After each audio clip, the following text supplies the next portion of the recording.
Welcome to the Red Scare Podcast, Episode 9. I'm Roshan, I'm with Jared, and we have a new guest, Nathan. Hi.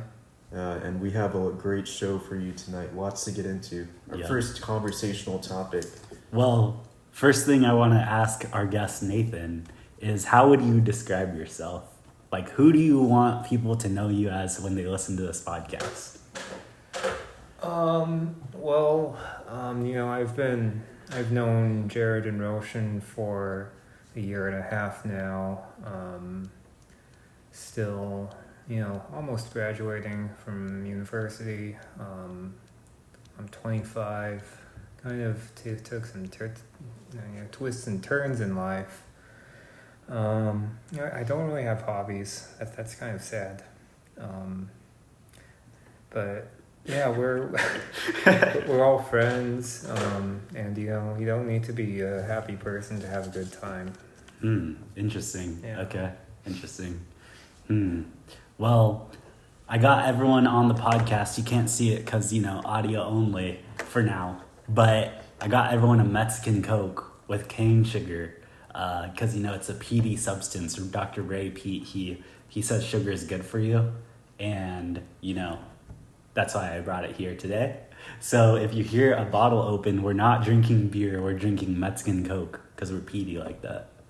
And, Trump said that he's going to switch the Coke to Mexican cane sugar. So now Mexico literally has nothing now going for them.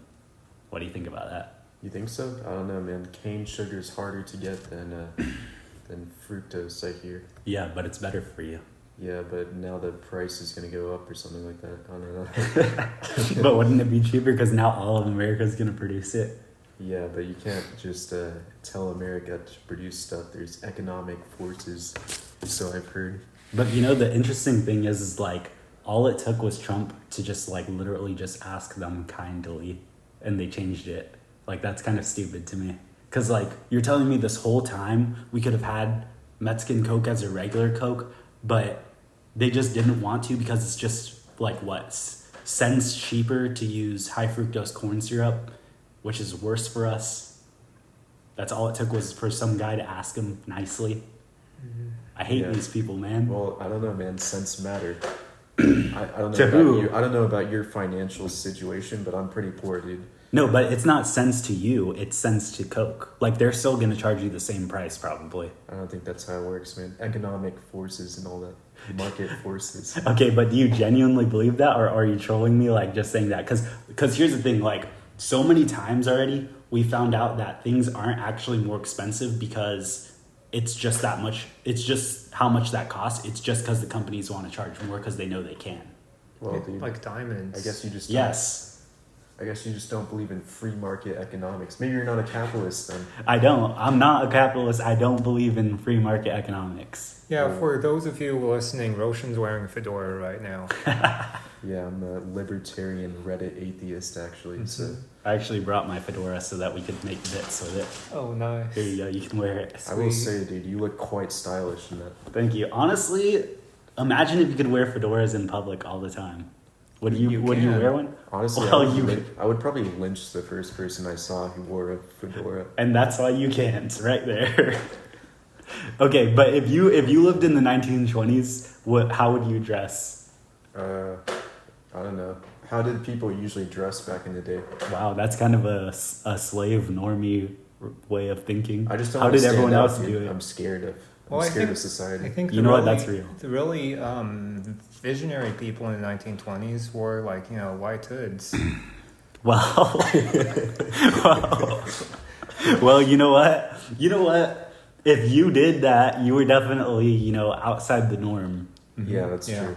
Well, were you? Because if everyone was a part of it in the South. Not everyone. Yeah, it depends on the era, right? There's an earlier era of that, and then there's the era in the 60s during civil rights, right? Then it was kind of more looked down upon. I think. Yeah. Do you know those guys that called the greasers, where they grease their hair back and they try to look like 60s guys? You guys know what I'm talking about? Do you think that those guys are judged the same way? They're just trying to be nostalgic as late KKK members who were like the community's just they're just trying to be nostalgic.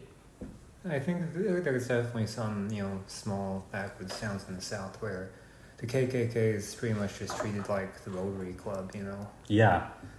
I feel like it's the same way with motorcycle gangs today. Like a lot of them is like they're kind of role playing being a motorcycle gang from the 80s. I mean, there's nothing wrong with looking back to old times, you know? Well, there isn't, but like it is like a weird thing, like how you view it in between LARPing and like actually being a part of it. I feel like I don't know where the line is, but there's definitely a line where it's like, okay, bro, you're kind of just LARPing. Well, what's wrong with LARPing? You only like that? You only hate that because you have a natural normie repulsion to any sort of like eccentricity. Well, here's the thing. Here's like I almost agree with you, okay? Almost. But here's why I disagree with you because, LARPing is kind of like trying to find in-group preference with, sure, it isn't the mainstream one, but you want it, like in your head, it's the mainstream one. So you're kind of still being a normie, but just for that group. Yeah, I was just thinking earlier today about how, like, the entire, like, Israel is a giant LARP. And elaborate. Yeah, I saw a YouTube thumbnail earlier today. It was Andrew Callahan's where they're returning, the refugees the hostages from Gaza. And one guy was just like wearing a giant crown with a sign that said, "Am Yisrael Chai." And so like how they're trying to bring back, the kingdom of David and stuff. Yeah. Yeah, because like, I kind of understand what you're saying, but like, you're saying that they're trying to LARP as Some. I mean, the religious ones are not like the normies, but there's definitely a LARP component to it. Especially, the dual citizens in like America who are so fervently Zionistic that they go volunteer in the IDF. Okay, yeah. Would you say that like someone who's like trying to be like what's another example of that same sort of thing happening though? Like Italians LARPing as Romans, for example. I guess that's kind of But I support that LARP though. I think it's really cool to honor your ancestors. Would you say that like Italians who are trying to push the image that Italy's the exact same as it was, like as it was in like the 1950s, 1940s, like they're like, oh, Italy's still Italy, nothing's changed at all, to today where it's obviously, a different country as a whole? What do you say that's kind of like the same What thing? do you mean it's different? Like the culture's different, or? Yeah, like I feel like it's completely changed from what it previously was just because, demographic change, stuff like that. I guess, I mean, again, what's wrong with like looking back to maybe, depending on your viewpoint, better times? I mean, I don't think that there's anything necessarily wrong with it. Just like I view Atlantis in that way. It's almost a LARP that way, but I understand that like you can't technically go back. A lot of people think we can go back to the exact same way. No, it has to be different. Well, I think Italy could send their refugees to Atlantis. Well, maybe actual Italian refugees, but here, you want to open your Mexican Coke? Yeah, sure, thanks. But maybe actual Italian refugees because, they were once Atlantean too. Mm-hmm. But I don't think, like, most people aren't even prepared for that, first off. But second off, like, I don't know, maybe so, yeah. Imagine Napoleon just being trapped in Atlantis, dude. What if they sent him there instead of whatever island? Well, they tried to. That's why they sent him to the island. Dude, that'd be terrible. That'd be a horror story, being trapped in a place like Atlantis. I would just like try and Why? unalive myself as quickly as possible. Why? No reason. Oh. Well, you know what? People outside of Atlanta, like that aren't Atlanteans, such as yourself, they actually, it wouldn't feel natural to you being in Atlantis, so. No, it's just like the people around me are so disgusting and unsightly. So it's... Dang, man, that's a good joke, man. You're kind of like those LARPing greasers, you know? Well, like I said, it's different, but, you can still, like, listen, I'm not judging. Like, honestly, people who LARP, there is something still better than them than not LARPing at all. But it's also not the end goal. It's like a place in between 2 points. So, like, someone who's a complete normie, that's just not cool at all. LARPing is cooler than being a normie, but it's not the coolest thing that you can be. Oh, I see. You know? So it's like a spectrum of how cool you are. So what Yeah. would be the coolest state? Like just being completely schizophrenic? Or? That's a good question, honestly. And no, I don't think it's being completely schizophrenic, but it's being like someone so new wave that you're uncool until people realize that it's cool. Like people like Ye, for example. Anytime he does something new, it's completely uncool to everyone. But then you go, wait a minute, maybe he's on to something. And then you are like, okay, you know what, that's kind of cool after it already happened. But now he's on to the next thing. So it's still uncool for like that present moment. But now you're like, dang, I should have trusted this guy. It's actually pretty cool. Yeah. So as long as you're a trendsetter, I guess. Yeah. There's a really interesting online LARP that I think about. It's Yuri Kuznetsov. You heard of him? Nope. Anyways, this guy made an entire online persona for himself as someone who owned an early internet ISP in Russia in like the 90s and started an old image board. And then he kept on, he was LARPing and eventually bought Soy Jack Party, a few other websites that really emulate the old internet look. Like there's one called Vidly, there's one called Hey Yuri, and but eventually last year, I wasn't paying attention closely, but last year the LARP was exposed and he's like a half Belarusian kid living in Tennessee. What? That's He was not how I'd expect the person Yeah. who bought Soyjack at that party. But his dad owns like a cable company or something. interesting. So okay, so like that. So he was like kind of like LARPing as like what, some Eastern European type guy. Yeah, a Russian from like central Russia near Omsk. Yeah. Like Siberia. Oh, but he like fully was just lying about it. Yeah, for Wow. several years. Wow. And I thought he was legit, and I liked his blog posts. Yeah. Do you hate him now that you learned that it was fake? No, I thought it was pretty cool. Even like you thought it was cool that he was LARPing that way. Like Yeah. okay, that's Yeah. I respect that. I respect that. So was he like one of those guys where he's like wearing Adidas and he's like cheeky breeky? You know those guys that's like it's so fake they do it on CS:GO. No, he didn't. He wasn't like a Gopnik persona. He was more like a Soviet military man persona. He that was his main picture, and he just stole some random Russian or half Russian, half Asian Kazakh guys' Facebook photos. Yeah. You know, I always see it's kind of funny, like on TikTok these girls always get military uniforms of Russian, like what is it called, like East Bloc military uniforms, and of course normies just instantly think it's a little German uniform, yeah, from the time, and they instantly just like trash them and try to get them reported and banned, and they always like have to make like 10 videos explaining what time period it was and stuff like that. It's like that classic image where this guy's wearing a World War I German helmet with a Pickelhaube, and he's like, the teacher and principal sent me home today, but those idiots don't know that World War I was completely different from World War II. Yeah, and normies just don't they for real don't know. Yeah. That's funny. Okay, do you take any supplements? I take multivitamins because my parents care about me. Do you feel like they work, or do you just take them because your parents tell you to? No, I don't feel like they work. Interesting. For the past week or so, I've been taking the full dose of 6 mini tabs a day. It's Nature's Source brand, I believe, or I don't know. But if you take the full dose, then the bottle will go quick. You'll have to buy a new one every month. Yeah, but you don't feel any effects whatsoever? Yeah, not on the full dose. Interesting. Yeah, I would say mainly because most of those supplements are like not even the right amount for you to feel anything, and then it's just so many of them that they usually counteract each other. But that's interesting. Okay. Does this show have a sponsor? NordVPN. Just kidding. No, I don't know. Yeah.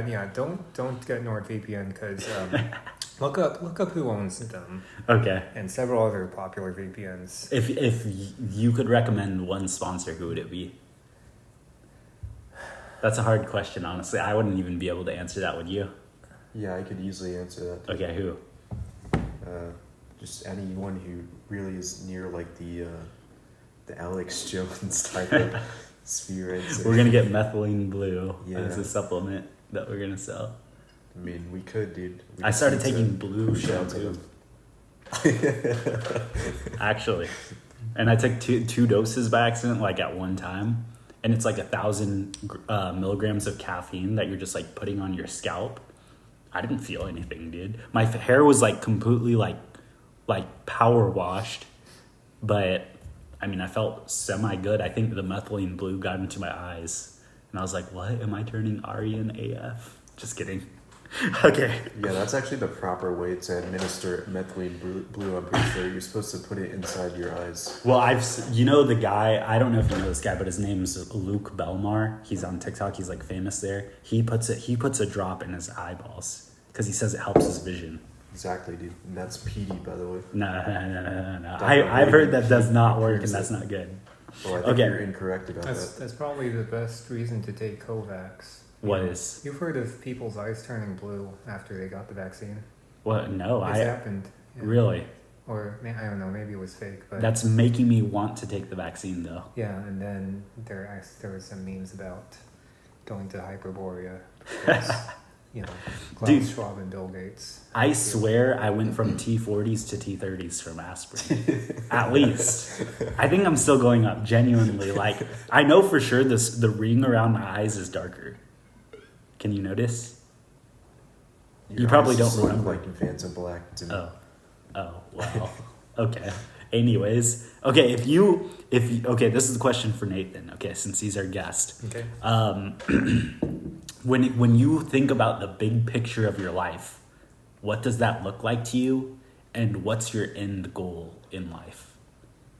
And if you don't have an answer, that's okay. If you're still looking for an answer or you don't know, that's also okay. That's a good answer still, to not have an answer. I don't really want to say because like I'm kind of in a niche field and Okay. yeah. Okay, then we'll keep it extremely general, but it's like to what be a professional in that. I mean, eventually, I guess. Okay. I definitely want to move out of where we are, Mhm. move north. Interesting. Yeah. Okay. What is your theme song? And I want to ask Roshan this question too, because I feel like it's a good question if you really think about it. If you haven't thought about it before, then you know what, it's kind of a hard question to answer. But like, I think it's a fun question. Yeah. My theme song. Yeah, I think that's yeah. probably the most homosexual question you've ever asked me. And I don't mean that. But that's like, like, okay. It is a homosexual question in its nature at first glance. Well, I'm not saying that's a bad thing, dude. I mean, I know you're gay, so. Well, I'm not. But like, the thing about hypermasculinity is that it actually has a little bit of femininity in it. Like Johnny Depp. So that's why this question is important. You learned that from Alfred Kinsey, or I don't know who that is. the Does he talk guy about who basically founded modern sexuality and recruited a host of degenerates to basically say that sexuality is a scale, and most people aren't 100% straight. So it's like we were saying, the very masculine people are kind of feminine. I think I learned it from Mystery, the PUA coach, pickup artistry. That's kind of gay. Yeah. He also taught me how to peacock, which is where you wear something extremely abnormal in order to like a peacock shows its feathers. Pimpin'? Yeah, to attract a mate. Like a mustache. Yes, like But a like curly an exceptionally mustache. long. Yeah, exactly. Or a fedora. No? Okay. Well, anyways, do you have a theme song or no? Yeah, but they're pretty obscure. Most listeners probably wouldn't get it. Say one if you have it in the top of your head. We'll look it up. Yeah, it's called Vojnik Sreće by Dino Merlin. It's a Bosniak song from the war about like the defenders of Sarajevo. An interesting note is that one of the like the leader of the elite forces in Sarajevo was a Serb, or half Serb, half Bosniak. But it's a really it's a pop song. But it's really motivating. It's about, the lyrics are just about like being a soldier, dodging death, and living for tomorrow. I'm gonna have to check that out. And your city, yeah. Interesting. I'm actually gonna listen to that, by the way. Okay, do you have a theme song or no? I don't really know what to answer for that, Jared. I just didn't expect such a... I feel like your theme song's TGIF by Katy Perry. I mean, honestly, dude, you're not wrong about that. That's a possible candidate for a theme song, I'd say. It's a good song, honestly. Okay, where do you, like, and this doesn't have to be a legit place, it can be a place in your head. Where do you feel most creative, Roshan?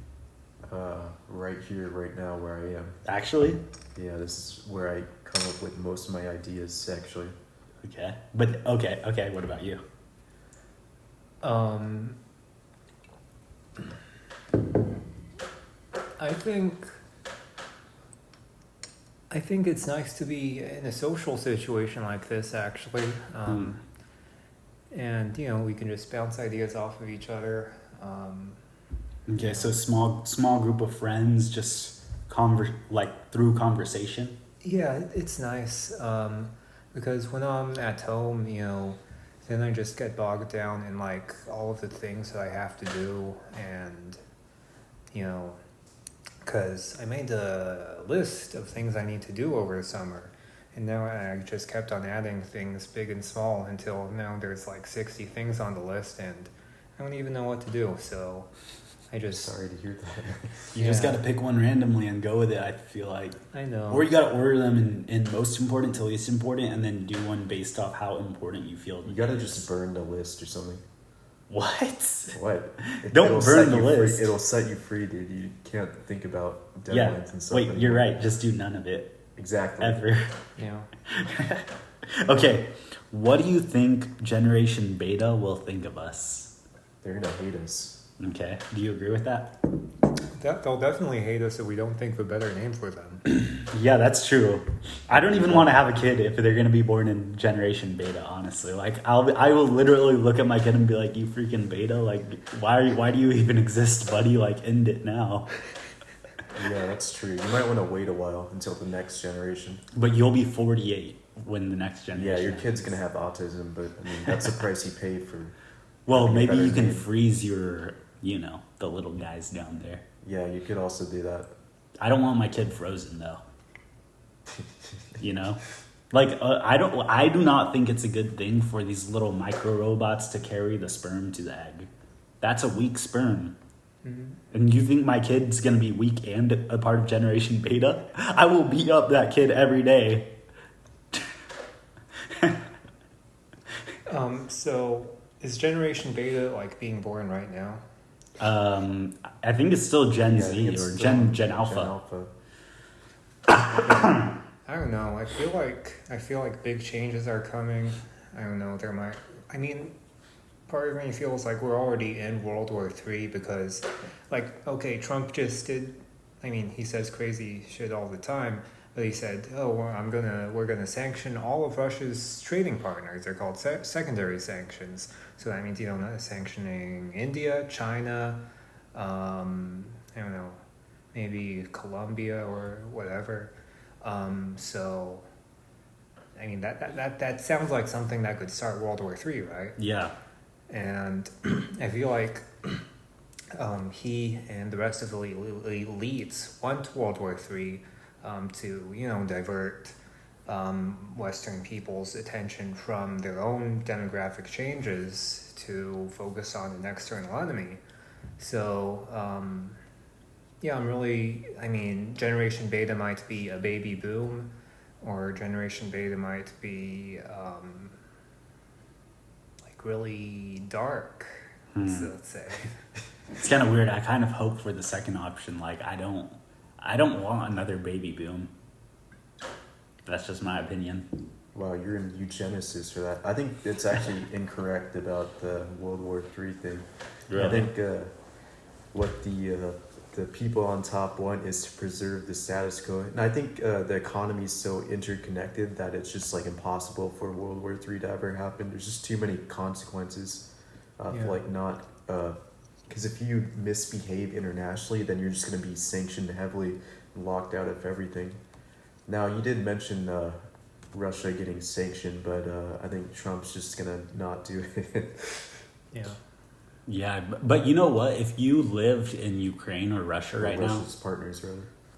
if you lived in Russia or Ukraine right now, like, you'd feel like it's already World War III though, because you're like living in it in not only that specific regional war, but like you're looking around you and in the Middle East and Africa, there's just like war everywhere. But you know, to us, it's like as long as it doesn't touch the Americas. But you know, I feel like if the things got a little bit worse with the cartels or something, maybe it could be World War III. That's not gonna lead to World War III, dude. I feel like if there was drone strikes on cartel stuff, that's like virtually war. Okay, so I'm gonna drone strike like a 90 IQ cartel member. He's not gonna be smart enough to like do anything. But that's what we do with 90 IQ Middle Eastern people. I mean, nobody Okay, says but we don't have that many like troops there. This is the heartland, bro. Yeah, nobody says like we went to war in Yemen just because Obama did some drone strikes there. I feel like people will look back on it and be like, well, we were at war. Because, you know, like the Iraq war and stuff, there wasn't that many of us there. There were enough. I guess so. Like what? Like 200,000 max. But, you know, like not that many people died in the Middle Eastern wars of Americans. But we had like a 10-to-1 KD ratio, probably even higher than that. That's true. Yeah, like it's every conflict is just so minimal, and I don't think it'll ever escalate. Because how World War started is it's like all these powers are like ready to fight, and I don't think Europe or the U.S. is really ready to like send troops to like anywhere outside any country that's like not weak. Like, are we really gonna send troops to Iran? I don't think it'll ever fly. What about China? America. China? Yeah. Well, China doesn't want to fight anyone. They want to just compete with people economically. That's true. Yeah, but, Yeah. It doesn't seem worth it to them. Chinese dissidents, from what I've seen, are kind of crazy. So I guess I can say I'm half Chinese. And my mom, you know, she's very anti-communist Christian, which is understandable. But, you know, sometimes she says, well, you know, hopefully, you know, they rise up and overthrow their corrupt government. Maybe America needs to get involved. And, well, at that point, now you're talking about World War III, you're talking about millions of people dying. And, I don't know. That's, Yeah, you know, you're kind of right though. Like globalization and globalism, the thing is like I think you're right. It will never be like mass scale warfare, but it's kind of scarier because people care less about the small casualty events. Like if something was to happen specifically for Texas, let's say, like because it's a global climate, I guess is the wording.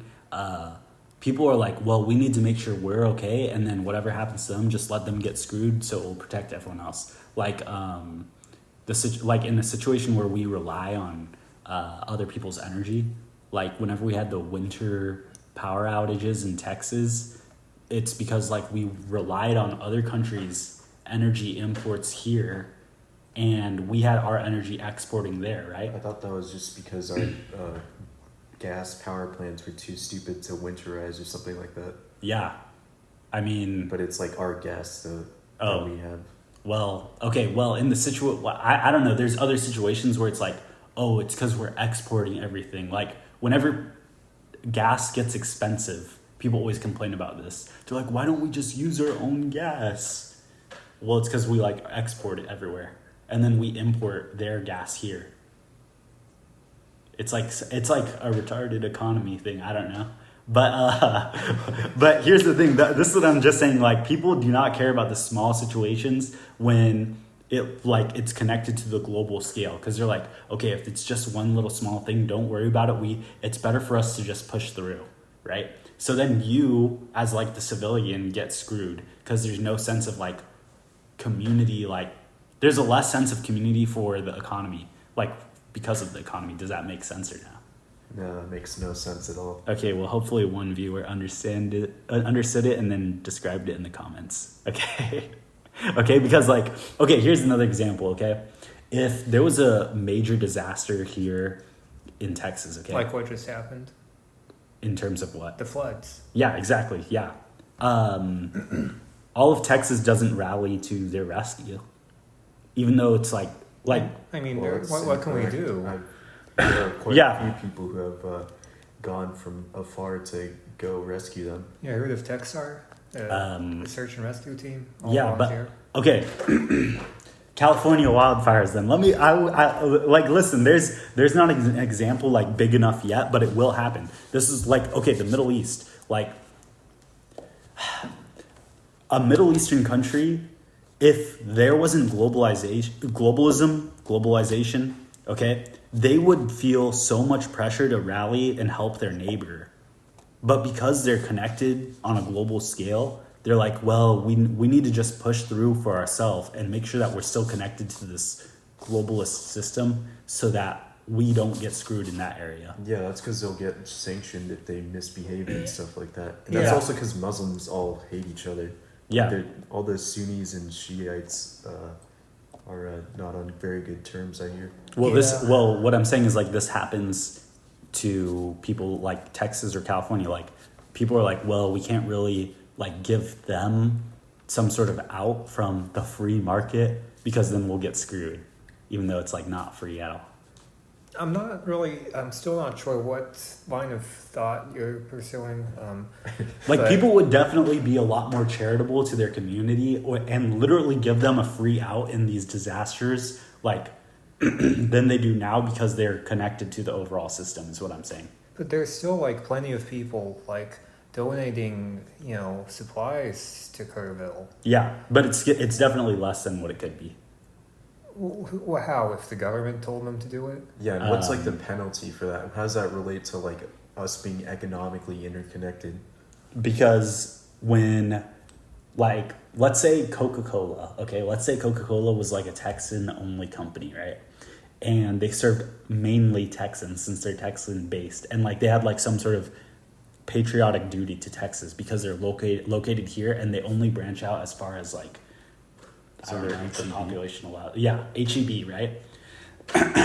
They feel like a larger incentive to help the Texan community because the Texan community feels connected to them in both positive and negative ways. Like That's not true. They're just a soulless corporation who would do anything to optimize their profit margins. yeah, I mean that's how you'd feel about a company that isn't connected by it, like Coke probably. I mean, yeah, HEB. They say, oh, wow, we care so much about Texans, but, you go back to 2020 and anyone can check on Zitter, they were still posting Floydian stuff, and so, and everyone says, oh, wow, I love HEB so much, but, like, if the average conservative, if HEB, like, as an organization, if you told HEB or Charles Butt what you think, then he'd be like, F you, Yeah. And okay, here's an even better example. Whataburger. Every Texan doesn't like Whataburger anymore because they're no longer a Texan company. People At still eat least- there. Yes, but the public image was ruined by them getting bought out by some Chicago company and branching out. So the same way that we think less of them there, they think less of us. They're like, well, we have we're not Texan anymore. We don't have to do that much Texan marketing and output and stuff like that. Like, I think you guys agree with me. Like, companies have souls in a weird way. Like, they're demonic possessions, but like they have a weird soul relationship. Like it's like just a conceptual soul. Yes or no? Okay. I completely agree with that. That actually makes perfect sense. Okay. Okay, thank you. So how okay. does that relate to your previous point though about like The something about globalist of World War III thing?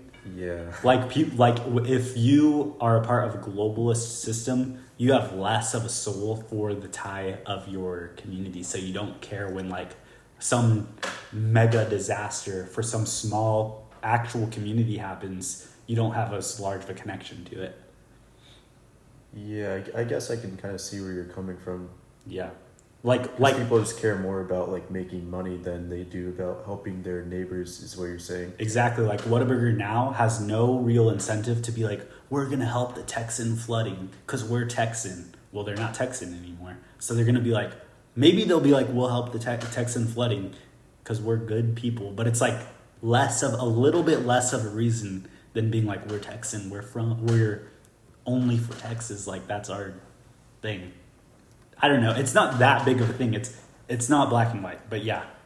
Okay. Yeah, like Egypt didn't. You mentioned the Middle East, and like Egypt didn't do really anything to help the Palestinians except taking them in so that Israel could clear Gaza out. Or Iran, I think Iran did too little, too late. And yeah, a bunch of like Middle Eastern countries signed the Abraham Accords because they want the trade, they want the money. And what do you so would you say that like because of globalism, Egyptians feel less tied to the Muslim Brotherhood because of globalism? Would you agree with that? Well, I mean, Muslim Brotherhood is a specific group, and Well, I mean like Muslim know. Brotherhood as like a the concept. Ummah, that's what it's called, the Ummah. Okay.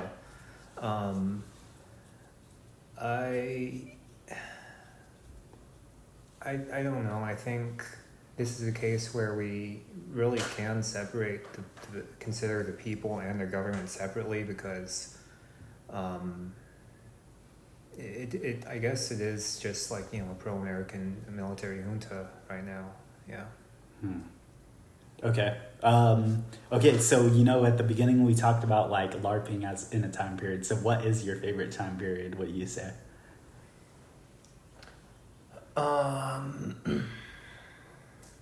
Do you have a favorite time period? That's a good question. It's 13.7 billion BC.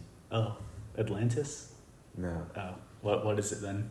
it's just a specific time period, I'd say. Oh, but like, what do you enjoy about that? Why is it your favorite?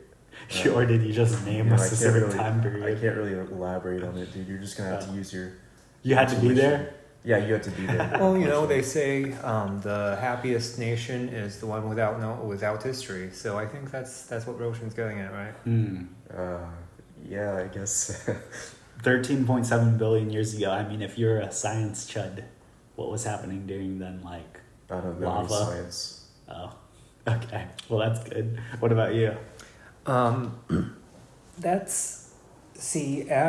a as a mutt, as a half kid, half Asian, half white, I need to think about like the time period in China or a time period in America and Europe. From an aesthetic standpoint. Aesthetics, okay. I don't know, man. China was kind of successful back in the day compared to your European side. If you go to like 1000 BC, right? Yeah, but China just constantly has had like wars during every dynastic transition where millions died, and But that can be a cool thing. famines. Didn't that kind of also happen in Europe, though? Well, I guess not really. Just a few times, like there was a 30 Years' War, and the 100 Years' War, and the Vikings. Yeah, but weren't like all the tribes in Europe like always engaged in some sort of warfare where they were killing each other a lot? Not always. And besides, it was definitely less casualties than in China.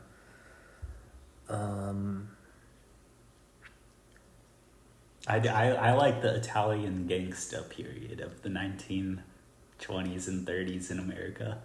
That's probably the worst possible answer you could have given because we're talking about like ancient cool time periods, like the real origins of man, and you're just thinking of like some stupid pop culture thing. Well, listen, And you should it's be not my ashamed for your favorite. It's not my answer, in favorite. opinion. But like, I enjoy thinking of like Italian guys just being like, hey, we're gonna go do some gangster stuff. But they were the first gangsters, so they just thought they were doing stuff. That's how it's not a LARP. But it is kind of like, I mean, to us, it is LARP normie pop culture. And you say Italian, you say Italian gangsters, but you know, all those Hollywood movie directors, they never make movies about like the really big gangsters, like the ones who fixed the World Series, like the ones who made Las Vegas. You know, like Bugsy Siegel and Meyer Lansky, Murder Inc. Right? So they always focus on the Italians for some reason. Yeah. That is true, I actually. think it's because the Italians control our media. They've taken over. But do you think that it's just like because the Italians were the ones with like an aesthetic to it, like they were the ones that like had the certain type of suit, and they had Al Capone with the fedora, and he had like the Tommy gun, and it's like, oh, they weren't just they weren't hiding in plain sight. They had their own style, and that's why like Hollywood kind of fixates on them. Mm-hmm. I kind of think that what you're saying could be true, though, if you are saying this. Like, they purposefully chose to push that out in order to hide the other people that were bigger gangsters. Mm-hmm. Yeah, I think Italians, are kind of stylish, and we can speculate about why. But, I think you're right. Okay. There's so many cool times periods, man. Like, I would be a samurai. I would be a Roman warrior, ancient Greek. Like Samurai? Yeah, samurai. Would you not be a samurai? I mean, I would, but I'm not Japanese. But if you could choose to be Japanese, would you be? And be a I would samurai. not become transracial. No. Okay. Wow. Okay. I guess to finally answer a question, I'd be a Proto-Indo-European. Okay. Why? Just like because I think it's so cool to just ride across the steppes in chariots, horses, be lactose tolerant, conquer and lay waste to the sedentary societies, be a nomadic pastoralist, have strong gods, and yeah. Yeah, that is pretty cool, honestly. Like, it would be so cool to master horse riding, That would be so cool. And not only... since HAPA, not only did the Indo-Europeans go into Europe, but they also went towards China. There were plenty of ancient Indo-European cultures on the northern and western peripheries of China, like the Ordos, the Tocharians, stuff like that. Okay, if There's there was kind of like a genetic footprint, I hear, if you go to like in like Tibet and stuff, right? Yeah, but more like the Uyghurs. Yeah. Okay, if you could wish everyone would adopt one thing, what would it be? Like, what is one thing you wish everyone would adopt? Asian children. Okay, why? I just never mind. I just thought adopt. But by adopt, like, you mean a personality trait? Sure. I mean, you could say Asian children if you No. I said Haitian children. Oh, Haitian. Yeah. Okay. But people do adopt Asian children too. Yeah. And another funny thing is that people say, "Oh, we went to this Romanian orphanage," but most of in the orphanages, I guess they're mostly Roma children, to be politically correct, not Romanians. But adopt. Do you have any answer to that, Roshan?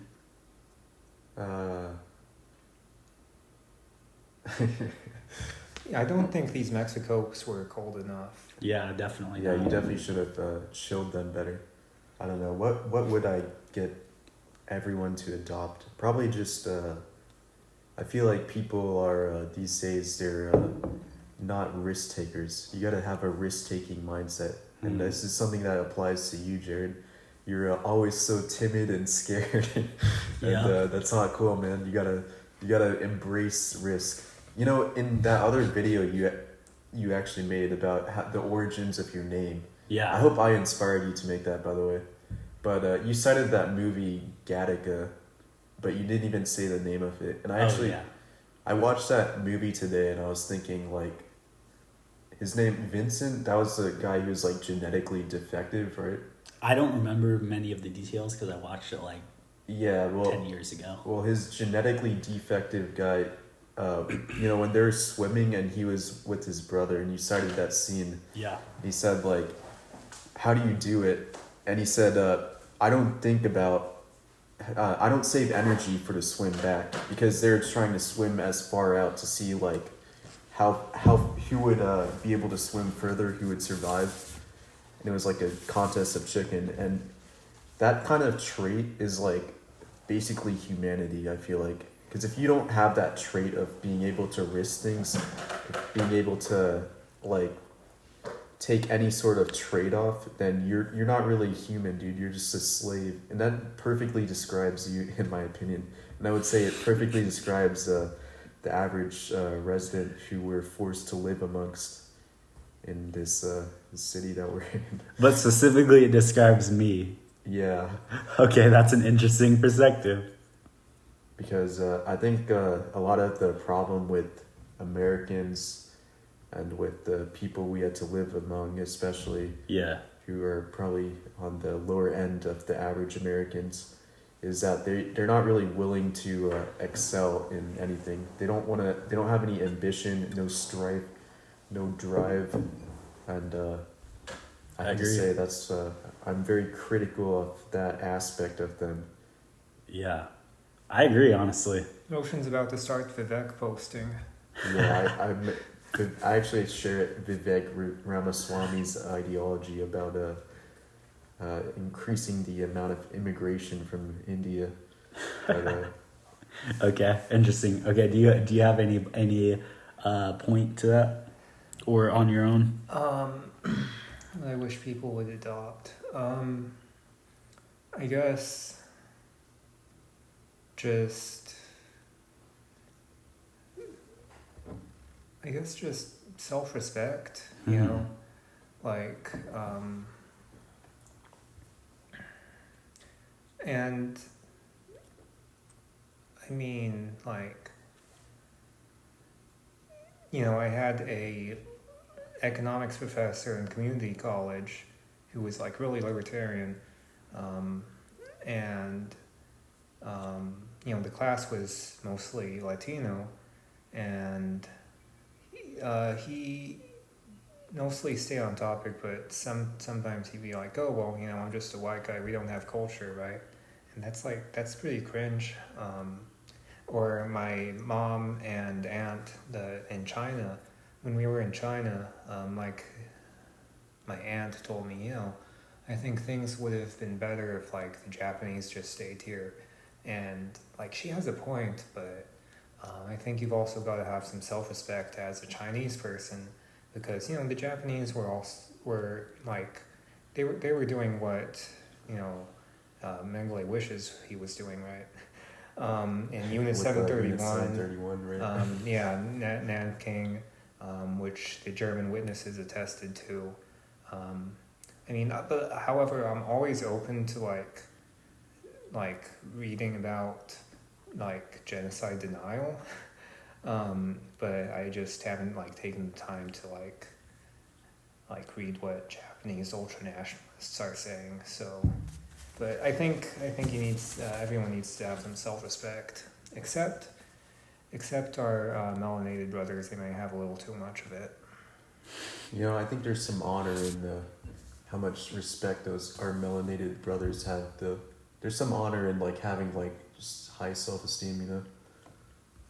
I could see that, honestly, too. Yeah, but that also feeds like, you know, the gang mentality, which becomes terribly destructive, and you know what? Like, unironically, that's kind of a good point, because and you are right about that. It does bring the gang mentality, but what does that look like in high IQ society? Because the gang mentality like leads to, I would say it leads to advancement like overall, because you have a whole bunch of groups competing against each other. Yeah, it kind of goes back to what I was saying, right? Because what is like the gang mentality?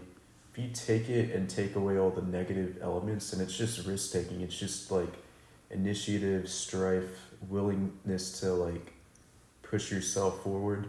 But then again, does it lead to risk taking, or does it just lead to a whole bunch of secret societies just like constantly trying to grasp control from each other, and then it becomes like a crabs in a bucket scenario? That's a good question. Because I could see it both ways, honestly. But what is the situation where that isn't happening? I mean, I guess it's just happening naturally as it is. It's gonna be dominated by high Q groups. But what happens when it's put out in the open? I mean, I don't know, because China, what we were talking about, like in the BCE era, it's like all warlords, which is basically the same thing, gangs competing against each other. But were they high IQ enough? Were they technically high IQ? I don't know, for that time period. I'd say yes, because like the masterpieces of Chinese literature came out of that period.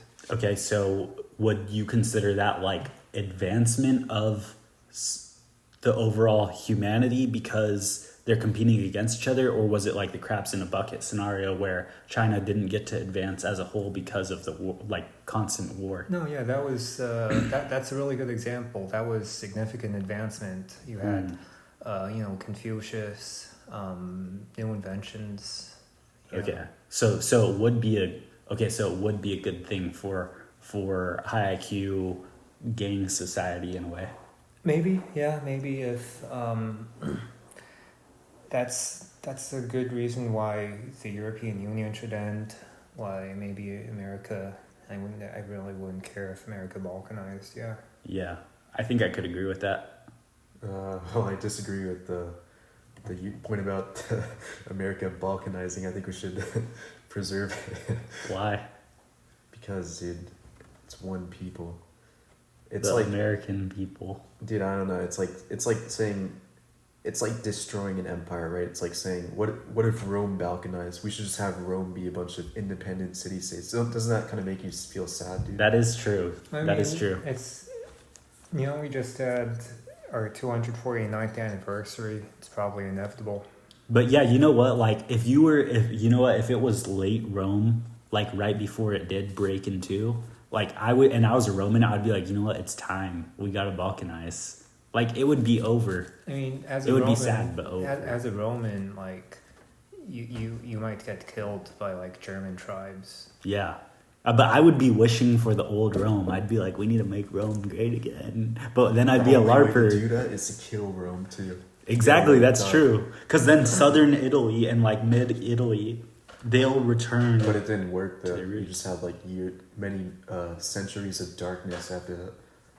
I would say the Byzantine Empire kind of maintained the aesthetic of high society Rome. When did it split? I'm not a history expert. I think 1200 around then. No, way earlier than that. The 5th century. I think he's talking about the Catholic Orthodox split. Oh, it's around that time. Right? Yeah. I guess so. I mean, yeah, I guess earlier would be considered earlier though, because it's ancient Rome. It's 600 then. 600, 800 or something. I don't know. I don't know. I mean, historians always debate when Rome really ended. Yeah. Okay, well, either way, though, I don't know. Yeah, I guess it just depends where you lived, honestly. Yeah, San Marino, the microstate inside of Italy, that's the last part of the Roman Empire, actually. Really? No, I'm just saying that. But it's pretty cool that it's been the same republic since the year 300 about. Yeah. Okay, I need to go pee, so let's ask one more question, then we'll go on intermission or end it or something. Okay, so last question / maybe halfway point, I don't know. But just a silly one. What is your spirit animal? I'm waiting for you to say that's a gay question. Sea otters. Okay. What about you? What animal is Big Chungus? Rabbit. It would be a rabbit then, I'd say. Rabbit or bunny? Well, you said rabbit. Okay, but I'm just asking. Well, I don't know, dude. Yeah. Okay, Answer the sea question otter yourself. or river otter? Sea otter. Interesting. Why? Sea otters have more fur. River otters are more slick, and sea otters have a really nice diet of Oysters? oysters, That's key. seafoods, clams, mussels. Yeah. Huh. Okay, now you ask me the question. What's your spirit animal, Jared? Koala. Nice. Yeah. Why? Because they're extremely low IQ. Oh, that makes sense. Yeah. I don't understand. Why would you say that? And they have chlamydia. I mean, they are. Yeah, and they have chlamydia, yeah. Yeah. They actually why are would low that be IQ. why would that be your spirit animal? Because that, like, you know what? It just shows, like, even with a low IQ, you can still find profound happiness in life. And I think people need to recognize that. I think, one thing what was my question earlier? One thing that people need to adopt is, like, appreciation for, Low IQ people. well, no, but like the reason, like, we need to appreciate that there's the spectrum, that there's low IQ people and there's high IQ people, because that's always going to exist. But we can shift what low IQ means. What? We can shift, like, the 100 average IQ today doesn't have to be the 100 average IQ 1,000 years from now. That's Yeah, how we can it- implement eugenics, I guess. Yeah. But that's how it's always been. It's called renorming. Yeah, and that's a good thing. Like people understand that, but like I feel like people inherently understand that, but people don't. Like, everyone thinks, oh, we just all need to be smart. Like, we all need to be at the same IQ. Like, no, it's good that there's a distribution, and we need low IQ people. I suppose so, but do we really need people with IQs below like 75? No, Okay. but when 1,000 years from now, if we all gain 500 IQ points, then the test, like, what is it? What was the word? Renorm. Yeah, and then they're still going to be 75, but they're going to be, like, insanely smart. Sure. But to the 115s of that time, they'll be like, what the fuck, these retards? Okay. All right, we're going to pause it there. All right, so we're back. Had a little intermission restroom break, and we're going to continue the show. So I'm out of questions now, so I guess we can just free ball it, I guess, soul bra, free ball. I actually guess have a we're- question, Jared. All right, go ahead. If you had to pick an execution method for yourself, Okay. how would you go out? Well, there's many different ways, but do you know how to make chicken nuggets? Yeah, they you mean like deep frying them, or? No, like how they make the chicken nugget itself before it pre-cooked. That's a good question. I would imagine they just like cut the chicken and then like. So what they do is like, they get a whole bunch of baby chickens, okay? And these baby chickens go on an excavator, and this is not a joke, okay? They're all going through an excavator, and do you know like how people, whenever they go and like they're cutting down limbs of a tree, they like throw them in this thing and it goes, and it cuts them all up into a billion pieces and it shoots them out? Yeah, those baby chickens on the excavator fall down this thing and then they go in that thing, right? And the machine basically just compacts all of the pieces of the chicken together. Gross. Even like their legs and like their beaks and stuff. I think that they're killed beforehand, and then they're like all their extremities are removed. Okay, that's quite humane. Well, you asked the ideal method of execution, and if they're killed beforehand, then how are they killed? Oh, you know what? That is true. I don't know, because I remember I saw this thing, like how it's made for chicken nuggets, and like the chickens were alive. They fell down this thing, and then maybe it's just for animal feed or something, but like they're genuinely all just mixed up together in just one giant shredder, like alive. And then like, the shredder kills them. That's it. I'm joining PETA. That's how I want to be executed. I want to fall off like an excavator into a giant zzz, and like literally just like, fruit salad or whatever, like smoothied right there. And then I want to be drank by a tribe of like cannibals. Dude, I can get along with that train of thought. And if I ever do execute you, I will be sure to fulfill that request. Okay, would you be a part of the cannibal tribe or? No, I'm not a cannibal. Okay. Well, okay. Here's something I just forgot it. Oh, here's something I wanted to ask about actually. Do you know? Have you ever watched Ben Shapiro? Why did you change the subject so quickly? I wanted to continue talking about your ex. Well, because I don't want to forget this point. So, have you ever watched Ben Shapiro? I've heard about him. I actually quite like him. I think he's quite astute individual. You know how he talks really fast? Yeah, it's his Jewish verbal IQ. Okay, I think we need to raise our verbal IQ because as Texans, we talk really slow. I think that's a good style of our speech. I kind of like it. But can we at least attempt it for like 15 minutes, just like speaking at double time speed like this? Just so that our audience gets as much information as possible, as quick as possible for their No, I will audience. not stoop to that level. Why not? Jared, is your family actually from Texas though? Yeah, my ancestry goes like this: Atlantis, okay, ancient Greece, ancient Rome, split off from there. Part of my ancient Roman ancestors went to Spain, okay. Actually, part of his ancestors went to sub-Saharan Africa. Nope. To the Khoisan Nope, tribes. not you know true. what those are? You'd know if my people went to the sub-Saharan Africa, you'd know because we'd be related. And have you ever done a DNA test? Yeah, I have. Okay. Yeah, ancestry. But anyways, when did your family come to Texas? So one side was Spanish colonizers who landed in supposedly Mexico, right? Right. And then literally within 1 or 2 generations moved all the way north of the Rio Grande. Okay. And they lived right on the northern side of the Rio Grande for about 8 generations. And in one generation, they went, like this one family, because I did a research thing on this, they lived through like all 6 flags of Texas, you know, like 6 Flags. Mm-hmm. So they lived through all that, right? Mm-hmm. And then my other side of the family was Italian, came to America, and then magic happened and I was born. So both sides of my family are Atlantean. Italians in like the late 19th or early 20th century? Early 20th century. Okay. You know, I was just hearing on the radio like a month or 2 ago about how someone who was also like raised on a ranch just north of the Rio Grande, he looked into his family ancestry and found lots of Sephardic ancestry, you know, crypto Jews. Yeah.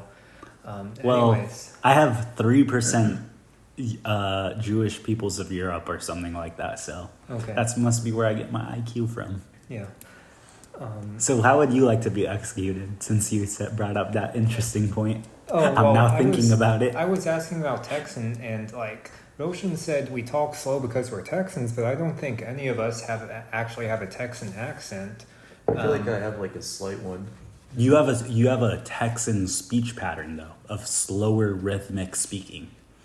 Okay. Well, I'm talking fast now to increase my verbal IQ. Yeah, But- I'm gonna do that too. Wait, let me say that again. I'm gonna do that too. Okay. As to how I would prefer to be executed, Yeah. I'm actually not going to answer that question. You want a mystery? Yeah. Okay. I actually also declined to answer that question. I think if you answer that question, you're a slave to. Well, okay, listen, I have multiple ways I would want to be executed. Well, dude, just divulging such important information is a great blunder on your part. Okay, you know what? One thing I want people to adopt is a death cult mindset. And I will be talking about this on my steps to my Atlantean cult. People need to embrace the death cult. Life is about living, but that means that you have to die. You have to be okay with dying. If you will not live until you're okay with death. That's a rule of the thing. So if I pulled out a gun and shot you right now, I would be okay with it. really? Yeah. Can I Well, do what here, see, that's an interesting thing for you to say because people are like, I would not particularly enjoy that. You're dead, bro. You don't get to not choose how you feel about Well, it. I actually have a Have gun. emoji. I actually have Exactly. a gun right now, so I can do Okay. it. So I'm gonna do it. And you could. And I would Okay, be let me helpless. get up and get the gun then. Okay, yeah, go ahead. Jared, you're making it sound like this is kind of deep, but it's really just nihilism, you know? No, it's Yeah, optimism. you're just a Reddit atheist. No, because what value is there to life if you don't die? That's optimistic. That means you have value. You have purpose. I get it. Because listen, like I've always said, time isn't linear, right? So the voices in my head always ask me, well, if time isn't linear, then why would your life be valuable if it's infinite? but it's not. Like, just because it isn't infinite, like, just because it is infinite doesn't mean that life isn't finite.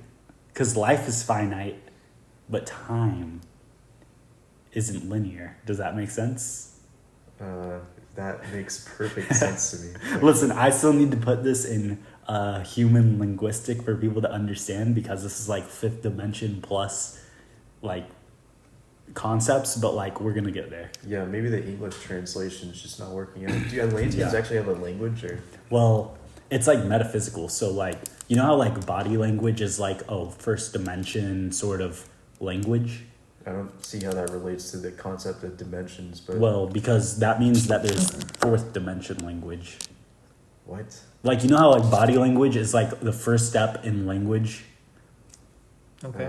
Yeah, sure. Okay, so, and then you have verbal language. So then that means there's something even after that. In interconnection language, like Ray Pete talks about this, like you know how like sometimes when you're with a whole bunch of group of people, some people will get the same idea altogether, like without even saying it. Yeah, anomalous cognition. Exactly. So that there's steps further in terms of language. Atlanteans operated on that. Okay, so what's the third step after body and verbal? Well, I would say like interconnected consciousness. Okay. Okay. And then after that, I mean, it's really hard to describe when we live in a third dimensional world, but it's like, how would I describe it? It's like a sort of thing where it goes beyond time, and it's like the idea was always there. Like it was already there. What would the 16th step be? Well, it only goes to 10, because God is the 10th dimension. That's like that. Yeah, that sounds like you're trying to start a new religion here, man. It's not new. It's kind of like string theory. Like, listen, man. There's it's interconnected with everything because it's real. Yeah, or it's in the fourth dimension of an idea over time. That's like a blood memory, right? It could be connected with that. Okay, nice. Yeah. So Atlantis is like still submerged, right? Well, it's debated. It's like Atlantis is an ancient civilization, so like technically Atlantis doesn't technically exist in the third dimension anymore. Okay, but I mean, I guess people say, Atlantis is an ancient civilization, kind of like Greece, and there was a big flood. And so you're saying, I'm about to get you canceled. Okay. You're not going to be able to go anywhere in Texas now. You're saying that those people in Kerr County should have just stood outside and let the floodwaters take them, but to embrace the death stripe. Is that what you're saying? They weren't. Wow, that's a terrible thing to say. No, like, okay, they listen. Not cool, man. I'm not saying that. I'm literally like, listen, that's like saying, why did God let them drown? Yeah, you also just said that, which is really insensitive. Exactly. It's like God didn't let them drown. That was just like, it wasn't a part of some plan. It just happened according to that way. The Alpha and Omega. We don't get to decide these things in a conscious third dimensional way. This is like you don't get to decide your life in a third dimensional way. Does that make sense? Could you decide your life in a fourth dimensional way? Yes, but you're not going to understand it now. What about in a second dimensional way? Yeah, that's like how you decide. That's how like you choosing to drink your Coke right now. Okay. Like, you know how like, Never mind. okay, like a cow. Okay, this is actually an interesting thing, right? If a cow's laying down in a field, okay, and you see it get up and stand and walk around and lay back down and stuff like that, like, what is it's making a decision to do that, or is it acting like, what is it acting on? You make subconscious decisions. Is that cow making a subconscious decision? Like, you don't proactively think consciously, I want to drink this Coke. That was delicious. I will now place it down. You just do it without thinking, right? So what would be like the negative 17th dimension? Well, it gets to 0, and then that's like nothing. Wow. Speaking of Coke, I'm by far the thirstiest of.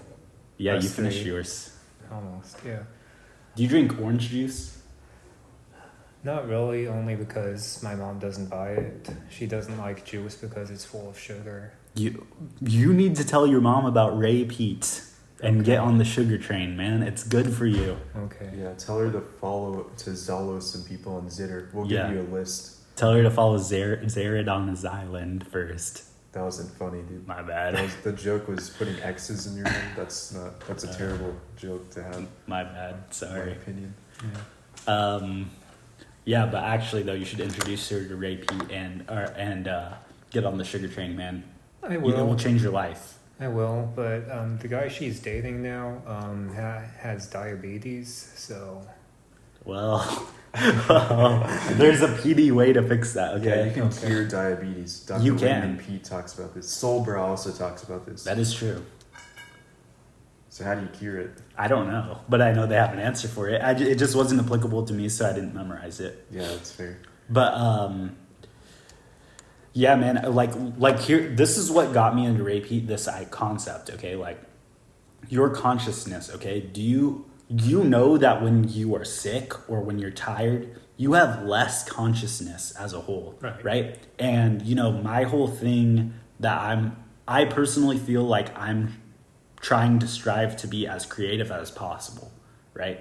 Because that's what like I want to do, is be creative and create sort of like art in terms of humor or whatever else. So how do I get the most out of that how do I get the most out of my consciousness? And I think that nutrition is the pathway to that. Because yes, you can have willpower, yes, you can have religion, but like what is the physical tangible thing that you can get in order to increase consciousness? And it's nutrition. That's where you kind of lost me, because my parents have always been into nutrition, always like going to the health food store, buying organic, and I never really cared for it. So, you know, when I move out, I'm probably just going to eat whatever slop I can make. But, okay, yeah, and that's honestly, like, that isn't a bad point of view to come to, because so much of our food that is slop is, like, super powered slop. Because, like think about it. Like, if you eat pork, you're eating, like, genetically modified pig meat that is, like, advanced to have growth hormone, stuff like that, to make those pigs like ultra pigs. So of course it's going to be like powerful to you in a way. Now it comes with so many defects that it's not good for you. So that's why you should probably eat organic. But yeah, I don't blame you for thinking that way. But like doing something like fasting would not be good for your consciousness. Like you can see that. My mom's into intermittent fasting. Yeah. That's not a good thing. Yeah. Do you agree? How do you view fasting? I don't know, but I guess it would be nice to show her a differing viewpoint, you know, just let her make her own mind up. Do you starve yourself at all? I mean, sometimes when I'm really into getting really into the zone, I just forget to eat. Yeah. And do you feel stressed when you do that? Like I would recommend that you like see if there's a connection there between when you get dialed into something, it becoming like stressful, and then you not eating, or vice versa. I don't know. I think I'm kind of stressed whether I eat or not. Well, maybe you need more sugar. Okay. Because how does your body become less stressed, right? It has to have a process for that if it's gonna get stressed at any sort of point. That's where like Ray Peat comes in. It's like making your body as less stressed as possible through its natural cycles. Okay. I'll watch Ray Peat to my to-do list. Yeah. And because honestly, this health guru stuff is a little boring, but you have my word that I will watch Ray Peat. But since you said you moved on, I mean, you've run out of things to say. I guess I actually thought of some things to say, if that's okay. Okay, yeah, go ahead. And recommend something for me to watch that's like your special interest, and I'll go ahead and do that. I'm already going to listen to that song you recommended. I don't know. I'm not much of a watcher. I'm more of like a reader of blog posts. Okay, so you're not low IQ like us. So what is like your special interest when it comes to reading right now? I don't know. I just lurk Zitter, see whatever is getting posted. Someone's Substack. Who's your favorite Zitter account besides Jared on an Island? I honestly don't know because I feel like you like Battle Beagle or whatever his name is. Yeah, Battle Beagle's nice. Who's that? It's the guy with the Beagle profile picture that posts like statistics and stuff. HBD, yeah.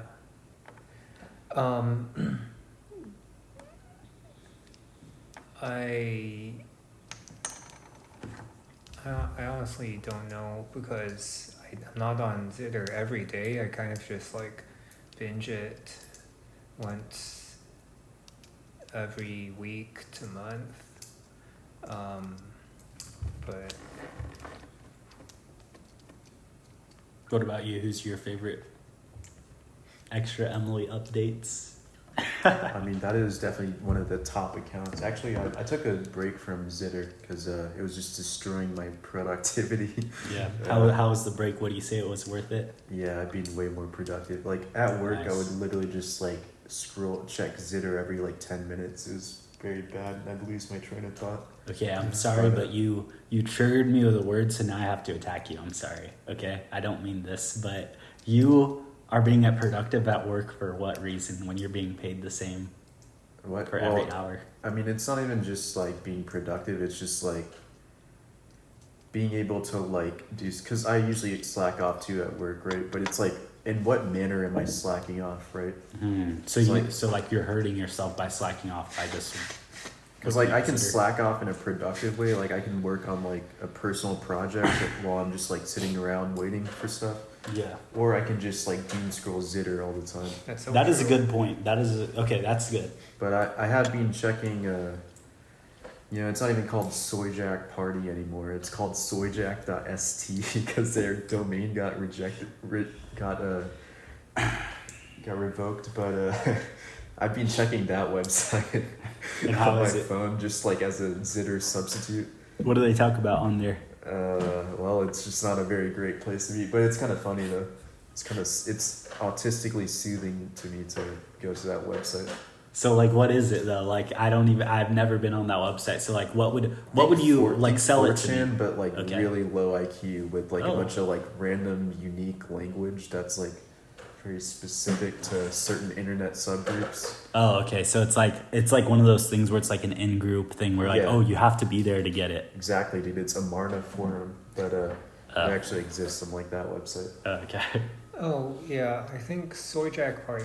You know, back in like 2007, like the local news was like freaking out about 4chan. They were calling it the Internet Hate Machine, right? But Soyjack Party is like the real Internet Hate Machine because 4chan didn't like cause trouble unless there was a good reason to. Like someone was torturing cats or having an abusive cult like Scientology.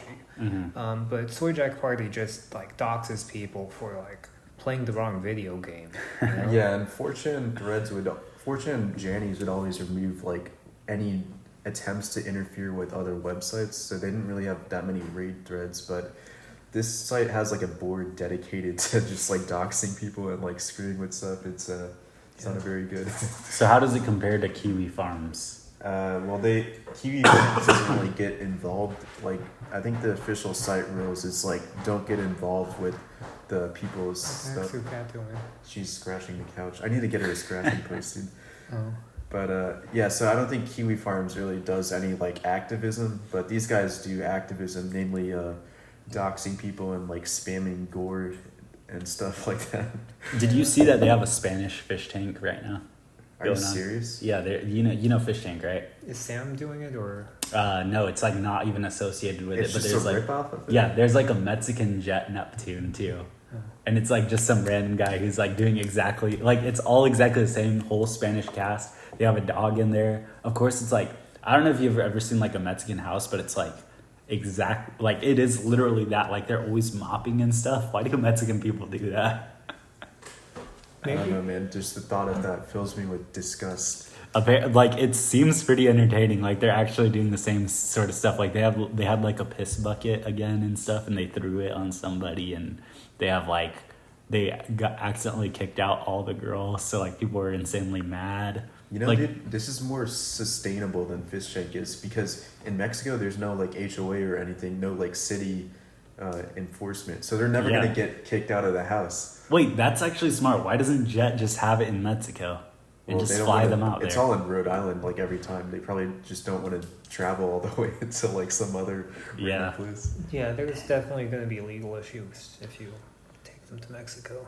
But who's gonna stop them then? Because think about it, legally, the Mexican courts, they fly Americans Well, there, but and it's then like they it's fly kind of back. like human trafficking. Oh, that is Yeah. true. Like the American courts are gonna have a problem with it, I think. You know, I don't know if you guys have seen this, but like normies are watching this thing called Love Island right now. You guys know about that? I've heard of it. I can guess what it's about. It's disgusting, and I hate it so much. It What actually exactly triggers is me. it though? So it's just a whole bunch of Chads and Stacys, that like POC ones, okay, and they all go to this little island. Really, it's just like a reality show place, like Fish Tank. What And- flavor of POC? Usually some sort of African American, and Latina, but usually it's more like African American and some white people, and they basically like the whole entire thing is like make out and have sex with everyone there, and then you're trying to find your love while doing it. It sounds like a genius came up with that. Yeah, someone who's really nostalgic for the sexual revolution. Yeah, well, yeah, and girls love this show. Like, it's everywhere on TikTok and everything, and like, it's the most disgusting thing ever. The show's ended, and people are still talking about it. Yeah, I don't know. Like honestly, if I was on one of these websites, like Soy Jack Party, is that the correct name of it? Yeah. They should target normie stuff, but they're to me it seems like they're very they get in fights with each other way too much. They should singularize and nationalize as a unit and Yes. become powerful. I feel like 4chan did that. They should do something that matters. Yeah. But yeah, I think like with Love Island and Mexico, I mean, now I'm going to be politically incorrect, and you know, I think just Latin American societies are more sexualized in general, and yet you still see plenty of Hispanics being incels, despite their national cultures. And I think, like, if I was there, like, if I was a Mexican in Mexico, I'd probably still be an incel, you know? Yeah, but You would be like 5 feet tall as well, so that might have something to do with it. Yeah. Well, I mean, if everyone there's just like on average shorter, I mean, then Yeah, that's true, I guess. the thing is, I feel like there's actually more South American incels in particular than in terms of a ratio than maybe even white incels, is because the standardization of like attractiveness is the bell curve is actually smaller. It's like you're more likely to be an extreme. Yes. Yeah. So I think there's like more of a chance for you to be an incel there just because of that. The bell curve is smaller. But I don't- Like the I bell don't curve think- isn't what is the technical term? It isn't as steep. Yeah, it's flatter, I guess. Yeah, it's I flatter. don't think I'm an incel because of my looks. I'm more of a mental cell. I don't think any of us like really look bad. Well, yeah, for sure.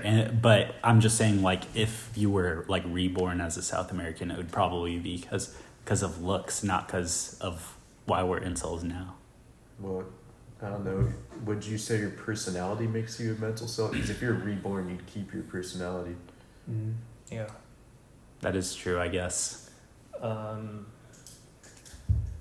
I feel like, but then again, you know what? Like, never mind. I was gonna say like maybe Latinas are more attracted to incels. What? Do you feel? I feel like that's kind of true. They're more attracted to incels. I feel like for Latinas, it's like they don't really have as many standards with dating, and it's like kind of part of their culture. Depends on like Are we talking about like tortas or?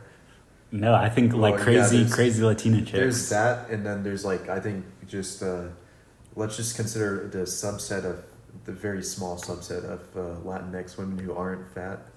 Even they don't have as high standards as say like white women or Asian women. I feel like Asians especially, they like have really high standards. Yeah, but I feel like their standards aren't physical. Yes, Yeah, they are. it's like, well, I mean, I feel like there definitely is a Asian woman. component, but yeah, it's definitely more like you get to be successful and make money and stuff. Yeah. Yeah, I think on a mental cell, because I've actually talked to two different girls who both happen to be Latina, because I mean it's just the local demographics of where we are. Try not to dox us, buddy. In Texas, I mean, it makes sense. Yeah, I think the problem was that I got political too soon because one, on the first date, I criticized Israel, and she's from Colombia, where the president is currently like a left-wing anti-Zionist. So she was from the right. I guess she didn't like me. The other girl, I criticized, the Black Summer of 2020, BLM, George Floyd, and I talked about how, if you look at the statistics of how many cops are killed by blacks and how many blacks kill other blacks and how many whites are killed by blacks and how many white people are killed by cops, and the whole narrative doesn't make sense. I think 2020 was a period of collective insanity. So she didn't like that because and they never told me. They don't tell you if they disagree with you, they just stop talking to you, right? Well, do you think that it's because they actually disagree with you, or is it because they were like, I feel like they see it as like a signal, like, okay, you care about something that like, I don't know, they just don't like that you care about it, It's like a red flag to them. It's kind of weird to just like not conform. Well, I think it's because for them, they know it's like a safety thing. Like, they don't want to be worried about something their partner has no control over. Because then it becomes a security issue in their head. Could you agree with that? They don't want to be worried about something their partner has no control over. How does that? Yeah. What does that have to do with Because having political opinions? Okay, like in the situation of Israel as a concept, okay? Nathan here has no control over what happens to Israel. Yeah, he's showing it's kind of raising his cortisol in a way. And that's how democracy is like such a spook, right? It gives us the illusion of control. Yeah. But see, the girl knows that his vote isn't gonna change things. His singular vote, at least, even if she believes in democracy as a whole. So she's like, okay, this guy's gonna bring me stress about a concept that he has no control over. That's just like bad for me. So you're telling me that I just need to be like a total NPC until I make it? I think that like Sam Hyde says, like, you can't talk politics with a girl, really. I know, I spurred out. Yeah. But anyways, I mean, I get where you're coming from. Like, everyone wants the base trad wife, but even when you find that girl, like, it's like you can't like discuss politics with her to a point where like you're bringing her something new in a way that you aren't sure of. Like, if you are, it's like you're bringing her a concept that like you've already fundamentally found to be true and right, and then you just aren't even debating it. I don't know. I feel like you should just not care about it, or don't act like you care about it, but try to be yourself. Like, give your authentic opinions. So how would you discuss? I would not bring it up unless I were confronted with it. Okay, if she was like, "Hey, Roshan, I'm your Latina babe. Okay, how do you feel about the sexual revolution?" Yeah, I would just give my honest opinion. You freaking chug. No, Just 'cause, kidding. what would happen is they would probably agree because women are naturally conforming. In my humble opinion. Okay, so Maybe what? that's incorrect, or I mean, they'll agree if they're not already pre-programmed with the response. You think so? Because I think how it works is women are kind of like normies and they just don't really have any deep convictions. It's like normies don't have like deep convictions on political topics. They just go with what they think is popular. I think they have deep convictions, but how much they truly believe it for themselves. If you put a normie in a group of like far-right political people, they're just going to agree with everything they say. Only if it's a lot of far-right political people together, but if it's one-on-one, they won't. I think even if it's one-on-one, they probably will. It depends how Well, it depends how they are. broken they are, but Yeah, most yeah. normies are. They're broken though. Most normies are extremely broken. Yeah, exactly. So they're gonna be like, what did you just say? Like No, that's broken in the sense they're like afraid of conflict and they'll agree with stuff. It depends. It depends. I think Americans are less so like that than Asians. I think Asians would like just break easier. not break, but just like smile and nod more and say, "Oh, I see. Yes, I understand. Yeah, good point." I do hear that I could about see that that. a lot in HBD spaces about like the collectivist kind of conformist culture. Right. What's HBD? Well, it's stands for human biodiversity. It's basically just race science. Oh, But interesting. but I don't know. There's something good about that because like they can build. You look at like the societies they've built compared to like, and I'm not gonna say this as like an insult to Indians, but Indians are like super individualistic, myself included, and you see like the place India has become, and then compare like China. It's like same population levels, but they are like very collectivist, very society oriented, and then you just have like a much cleaner, better country. But China is, I mean, Red China is still like a low trust society because we went to a couple of supermarkets there. And when you go in, they give you a big locked bag to put all of your purses and stuff into, and they unlock it after the checkout. So like they really don't want shoplifters. They don't trust you not to shoplift. That's just one example. Yeah. I didn't know they did that. Interesting. Yeah, I feel like it wouldn't really. I don't know. Maybe it depends on like which part of China you're in. It's Manchuria, so I guess kind of China's Rust Belt. Yeah. I wonder, well, what do they do in India, like, when it comes to supermarkets? Like, let's just say, like, what is it high trust or low trust? It's low trust. So do they like enact policies like that, or? No, it's kind of like just free for all. You can do whatever you want, I feel like. So isn't that high trust? How's that high trust? Because it's like they don't, like, they're gonna, like, okay, like a No, 'cause store. people like steal and scam each other and rip people off. So, I guess that's the difference you're trying to say. It's like people don't care enough to do the security that they do. Yeah, it's just like individualism on steroids. It's like you have this point where like you have so much, you're so short-sighted that you only care about yourself, and it just destroys society. Now, in a perfect society, in your opinion, how do you find a balance there? I don't know. I've always been kind of like a sympathizer towards the like East Asian collectivism, but I don't know. I'd say I'm more individualistic, so it's hard to say. What about you? What do you have an answer for that? I think like in India's a big country. I think there should be just like a mayor of some city in India who decides to like just crack down on the scams and set an example, you know? I mean I mean maybe that won't change culture overnight, but that's a good first step. Yeah, I think I remember hearing something about like how he was the guy who was the leader of Singapore for a while. Lee Kuan Yew.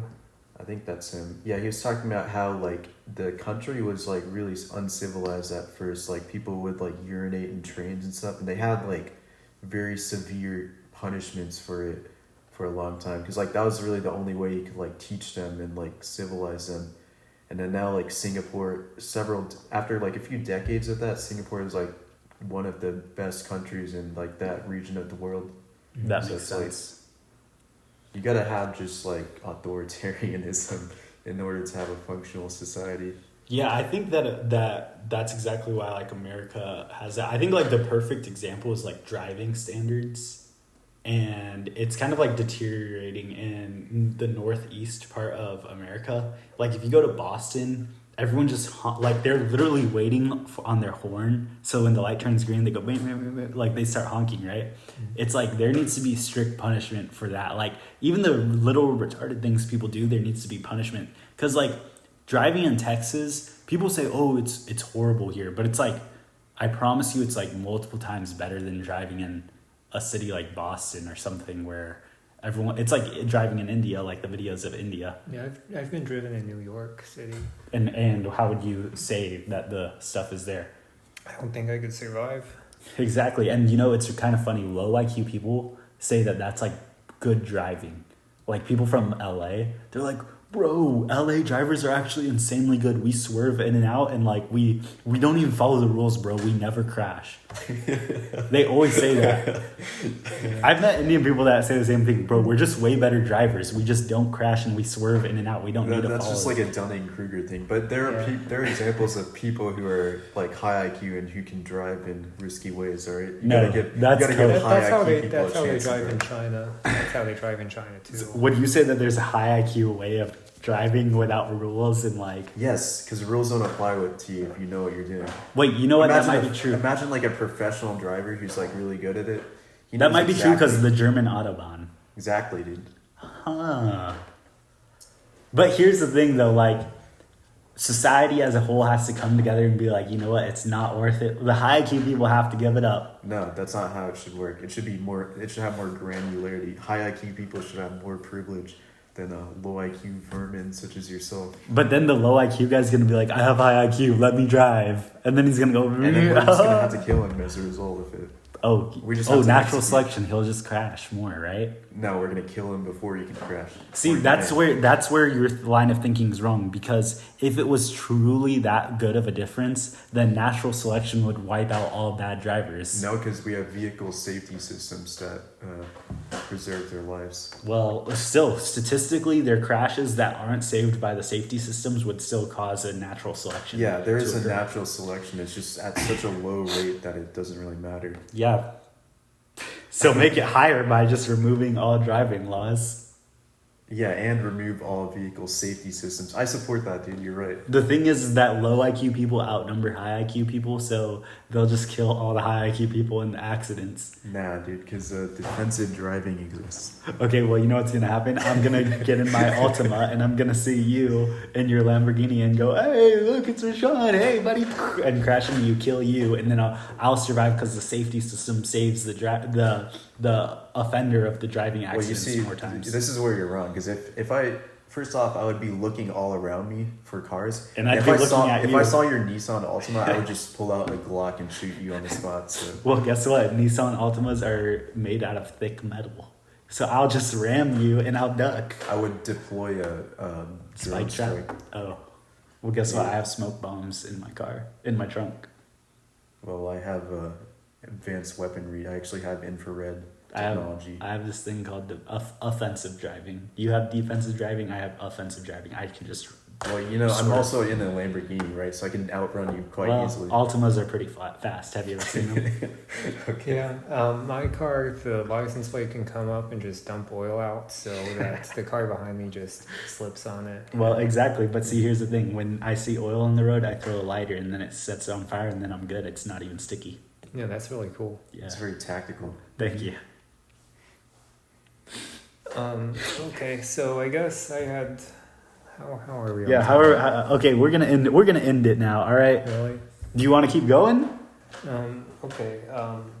Yeah. Just let's go through this. Jared. So a while back you said you don't like anime. Why don't you like anime? Yeah, I don't like anime, and this is an extremely controversial opinion. I understand that. Mm-hmm. Okay, but listen, and I know you're gonna disagree with me. since both of you guys like anime. I wouldn't say I'm in love with it, but yeah, I did get recommended some anime by a friend in high school a long time ago. Okay, and listen, I don't follow all of my own rules, but listen. Anime is like brainwashing slop to make you more emotional, okay? Because the only way they can portray an anime character is by overreacting their emotion, by the art style usually, okay? And by watching this, you become hypersensitive, or maybe it's the other way around. Maybe you become sensitive to emotion to a point where you start becoming like an anime character in real life. And that's how you get these anime fans who are like, oh, senpai. I think they're just like autistic and under socialized probably. But what are they? E-girls. Yeah. Okay, so how does this happen? Because they're watching anime, and they partake in, they are brainwashed by it. That's literal proof there. No, they're doing it for the TikTok and Twitch views. It's their personality. You've seen people do like that in real life? Yeah, think about it. The Discord moderator who's alone in his room, he's like, I just they talk like that. They like do mannerisms like that. They're like, just here gaming again. That's okay.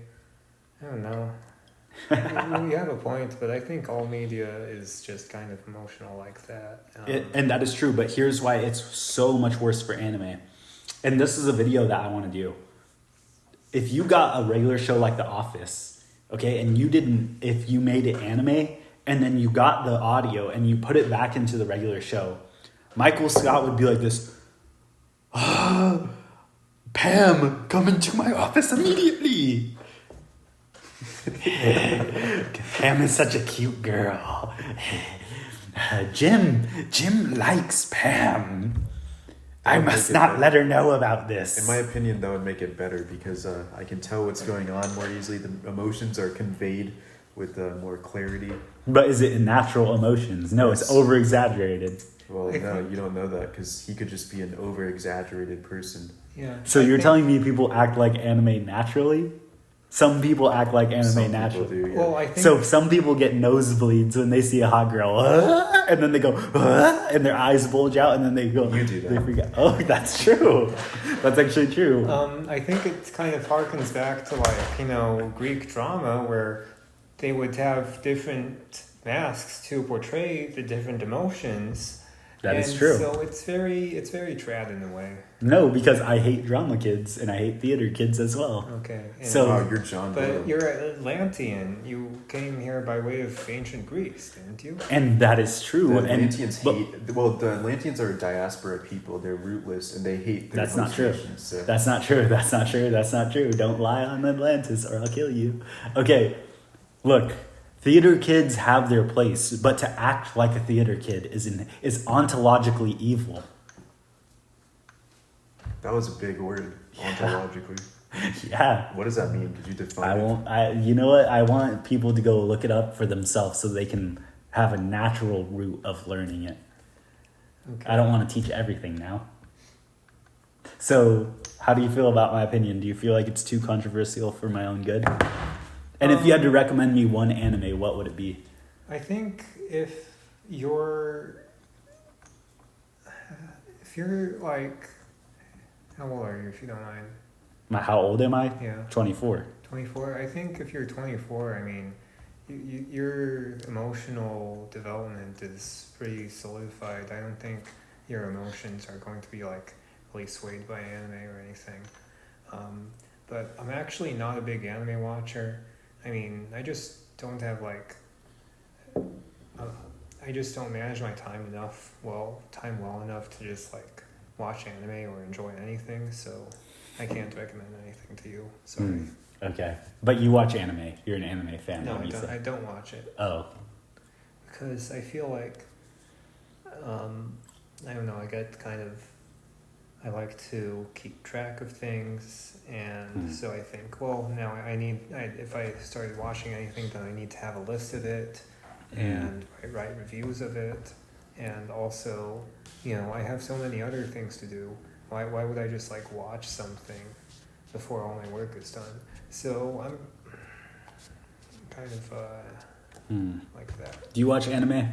Uh, You're wearing a Tokyo shirt right now.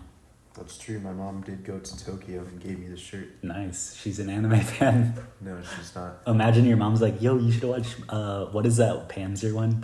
Little Panzer Girls. I know. Girls in the concert. Yeah. Girls on yeah. No, I haven't. Last time I watched anime was in like 2017. Wow. My favorite anime is My Preschool Sister's My Lover. That's what like anime sounds like to me. Like an anime brand's like, yo, what's your favorite anime, man? Oh, My Preschool Sister's My Lover. Well, maybe they don't say the English translation of it. Maybe they just say the Japanese. Yeah, usually, hopefully. Hopefully. Or they're like, oh, yeah, what's the premise of the show? So it's a whole bunch of anime girls, and they cook, and they play volleyball in really short shorts. And, bro, it's really deep. I promise you, bro. It literally has metaphorical connections to, like, the Crusades. They'll tell you something like that randomly. They'll be like, bro, you have no idea, bro. It's, like, literally historically accurate. Oh, you're talking about Fate? I don't know. See what I mean? Like, there's apparently some, like, actual one is like Attack on Titan. Like, people will be like, bro, you don't understand. It's really deep to like these really deep, like, insightful concepts. And then it's like, okay, it's eugenics. That is deep and insightful, in my humble opinion. Yeah, Okay, but it's like not really like, it's not going deep into it. It just happens in the show. He's like, I kill certain people so that some people will. Well, maybe you shouldn't judge it based on their fans, right? Yeah, that's definitely one that I want to watch. But I guess your critique isn't as bad as just like calling all anime fans pedophiles or. Yeah, no, I don't think that. Listen, I don't really judge anime that much. Like, I will view a short clip of it. It just isn't for me to watch. I just get like, I like Family Guy. That's my favorite anime.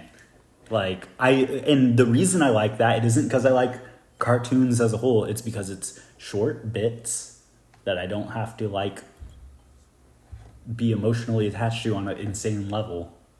I already hate 99% of media. No, you don't. You're obsessed with media. I mean, like, you know, television type media. Yeah, you're obsessed with like The movies Office. and shit. No, I'm not though. I hate that. Well, why do you always like suggest like random movies to me that I've never heard of? And why do you always reference like Batman and stuff? Because even in the slop, there's moments in the slop that's kind of good. And even though I was raped into watching that type of stuff, like I will enjoy some parts of the rape as a coping mechanism. Oh, I see. Yeah. Like, let's see, like The Office, right? There's funny moments in The Office. And I kind of enjoy The Office. I can recognize that it's also rape to watch it. But I will also enjoy some parts. I think the only character from The Office who made me laugh was Creed, the old guy. Yeah, he's a good character. Yeah. So y'all ever tasted American barbecue styles outside of Texas? Yeah, it's not as good, I feel like. Yeah, I visited a friend in North Carolina a few months ago. So I tried authentic Carolina barbecue, and it sucked. It sucked. It was just sour, which is okay, but it was also spicy. I don't eat spicy food, so I was just kind of forcing myself to eat it. And it's just, so like sour and spicy pulled pork. Do you personally? I feel like even if you go to Austin, their barbecue is just too small of portions, and that's how it is for like anywhere in a city in Texas, and then anywhere outside of Texas that tries to replicate it, it's too small and it tastes bad. I feel like that's a problem if you're fat, like me. Yeah, and the portions. I don't know why you're saying the portions are a problem because you usually order it by the pound. Yes, but if you're in Austin or if you're in someplace outside of Texas, they don't do it by the pound. They do the meal, and then it's like a little loaf of bread, 2 slices of brisket that's like extremely dry, and then like 3 sides, and they're like, there's your barbecue, here's some sauce, and then it's like sweet, tangy, or whatever. It's like not that good. Okay. What sin do you relish the most? Relish as in like constantly battle?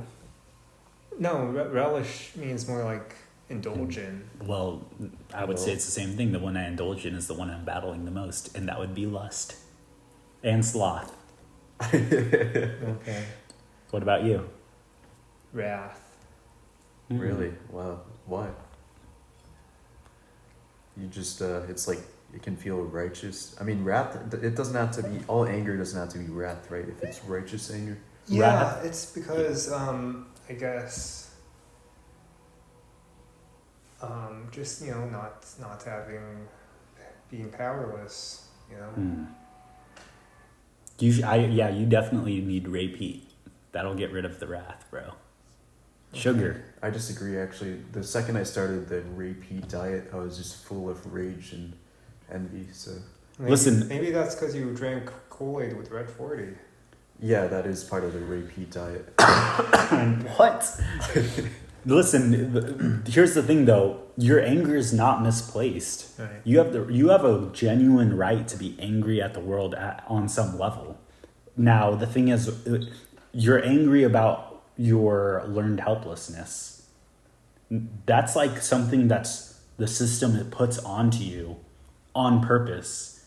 It's like you're being put in a conceptual cage. So you have every right to be angry at that. Now, do you have a right to be angry just for no reason? No. And I would say sugar will help with that. But wrath is like being angry, like enjoying the anger, you know? Do you feel like you do that? I don't know, but I went to the psychiatrist for the first time yesterday, and she told me like, hey, we're just here to talk. I'm not here to like push pills or anything, but it definitely felt like she was trying to push meds on me and SSRIs. And that's when I thought, like, I don't know, what if, like, my depression and my anxiety are just parts of who I am? What if, like, an SSRI changes me permanently and, they say it's a chemical imbalance, but no two people have the exact same levels of chemicals, right? So, what if, my mental state is just a reasonable reaction to how things are? I would say that your mental state is a reasonable reaction to how things are, but that isn't a bad thing. That's a sign that you biologically know you're capable of living what is supposed to be a natural lifestyle according to what makes you happy.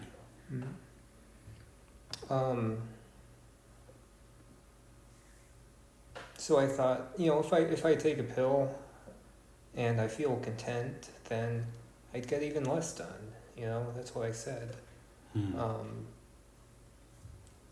I don't like that. You're making me feel like I'm in therapy now. So I should just stop. No, that's like keep talking, because like that is a true thing. Like if you took a pill and you felt content, like personally, I feel like I'm different because I think the opposite is true. When I feel content, I work harder. That's kind of weird, dude. I feel like mine's kind of different. Like, I kind of sympathize with Nathan because it's like, whenever I'm anxious, I feel like more drive to get things done. That's probably how you feel, I guess. Maybe. Well, that is true. That does happen. But like, I only feel that way. I feel like it needs to be that way when I'm working on something that I feel has no purpose for me or is something I don't really want to be working on. Like work itself. I'd rather run on the stress hormone, like feeling anxious, to complete the work because I don't enjoy it anyways. And if I was content, I wouldn't want to be doing it.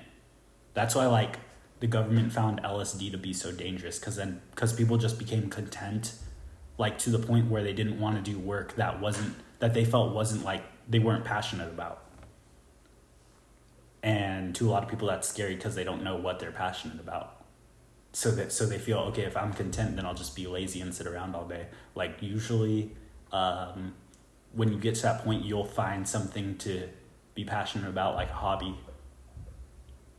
And it's harder for people to find a hobby in a state of stress because they're not thinking about what they do. If they were content, then if they were content, they'd be able to find a hobby easily. Does that make sense?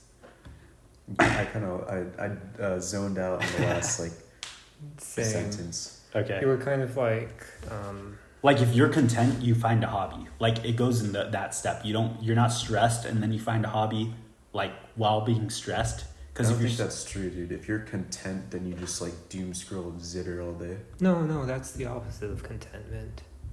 I mean, if you're content, then you're like my mom. You're seeing someone's posts an AI generated animal video, and then the next person says, "Thank you, Jesus, for another wonderful day, and for blah blah blah," and then just happy stuff like that, like. Oh, trust the plan, right? Trump, I'm QAnon, and Trump's gonna release. There's no conspiracy, nothing to see here, right? So back to the whole content thing though. Like, what do you see in terms of direction for that? Like, where were you going with that? Because I kind of cut you off. I just want to more effectively harness my pain as fuel for my journey. I mean, that's a good thing in my opinion. That's why I feel like that isn't like wrath as a sin. Because like I said, you have every right to kind of feel pain and like be angry at the people who cause you harm. Do you feel like I'm wrong for saying that? Well, then it wouldn't be wrath, I feel like. Yeah. But it's like anger. Okay. Do you feel like, what do you feel like that, like how would you describe that emotion? Just anger, I guess. But not all anger is sin, right? Yeah. You can be righteously angry. Yeah.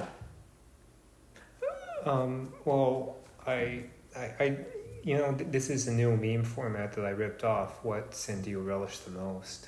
And it's like Squidward. I saw this one. Yeah. Squidward asks a fish at the Krusty Krab who's trying to decide what to order. So, Roshan, what sin do you relish the most? It's a good question. Pride, I guess. I don't know. That's interesting. I've never thought of you as a prideful person. Okay. I can see it. Why are you laughing at? I don't know. It's kind of funny because, like, in my opinion, that is not funny at all, and you should stop. You should cease your unkindness. No, I can see it because it comes out in your ironic humor. No, I don't have a sense of humor or any irony. It's kind of prideful for you to say that. I'm just being matter of fact, I would say. Oh, that's another prideful statement. But going back to how actually people should have some self-respect, and I mentioned Vivek Ramaswamy, and you'd think his political career would have ended when he made a post saying, oh, well, Americans are basically lazy, lack drive because of what's on TV, right? And now he's running for governor of Ohio, and all of the polls for the Republican nomination have him in first place. So I'm thinking, like, what self-respecting white Ohioan would vote for that guy? I mean, there's probably going to be a primary, someone else who runs in that primary. And then again, it depends on who it is. If he's just like another rhino conservative, then sure, fine, Vivek can win. I don't care. Yeah. So, like, do you think that, like, I assume what you're saying from this is like the average person, especially in this instance, like a regular Ohioan, like, has no self-respect, right? Well, Vivek attacked their culture, right? That's the problem. Yeah. But he misrepresented American culture. He said, oh, American culture is just what's on TV. And like, no, nobody in Ohio is deciding what gets shown on TV, right? So do you think the average normie has little self-respect, or do you think that it's kind of like forced upon them that they're just being constantly in a humiliation ritual that takes from them and they just have to deal with it? Yeah, it's forced upon us. Like, back in 2015, Trump came down the escalator, and I thought Trump's gonna save everything, right? But not really. I found that out pretty quick into his first term.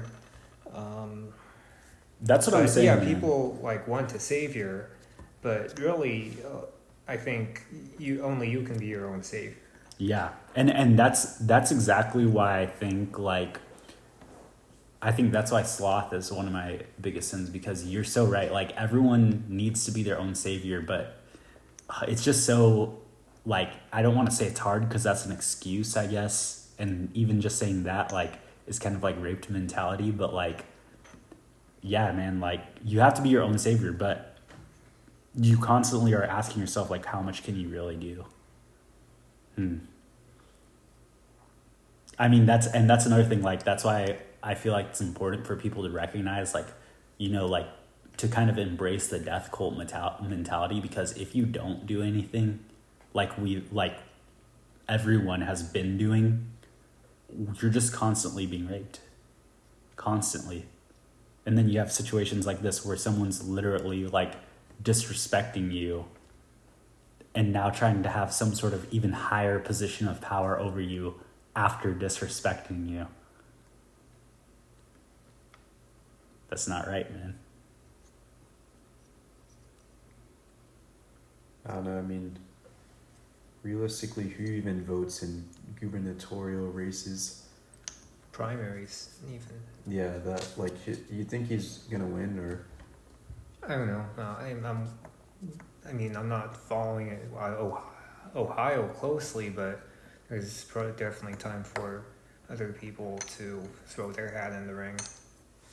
But do you think that it would be fairly assessed? I feel like it genuinely is, even at that level, it's the voting's completely rigged in a way. They have enough people who are so, in a way, traumatized to doing what they want, that they can get people to vote for who they want by name recognition only. Oh yeah, democracy doesn't work. So how do you think someone that's traumatized to being an NPC, how do they break out of that?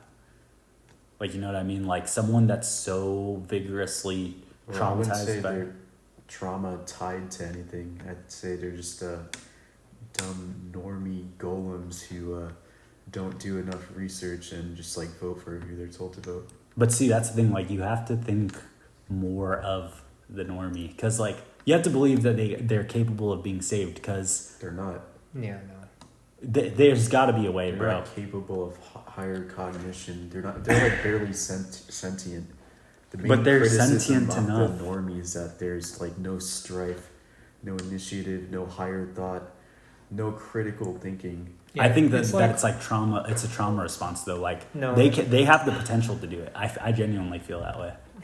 Okay, saying everything's trauma, it just feels like therapy speak. So how specifically are normies traumatized? When did they get traumatized? Yeah, the normies have it easier than people who aren't normies, I'd say. I would say no, in terms of because they have smaller value, let's just say out of IQ, that value of which they do have is affected more. So when they are traumatized, it's a larger effect on them, of course. So it takes more from their value of life, right? So what I mean by traumatized is they're constantly being programmed and disrespected, so that they have what is it called? Stockholm syndrome for their abuser, and they're in a love-hate relationship with their abuser. Then they can't recognize that it's abuse because of the cyclical nature of negative energy that's being abused upon them. And then they see the abuse as love. So like think about a boomer who, you know, when they were younger, they were constantly fed the sort of American value system that we know today, that we disagree with. And then they would, like, if they were younger, they would have never voted for someone like Vivek. But now they can't get away from Vivek because they've had this abuse placed on them their whole life that they now have learned to love. Maybe, but you could say that about like any politician. Yeah. Um, Yeah, you could. That's why it applies to all of them. I think, I don't know. I guess it's a little interesting since we're talking about state politics, how here in Texas, we're having like major shakeups in different people running for the state level primaries in our Senate seat. But I don't know. It's all kind of fake and gay. But Yeah.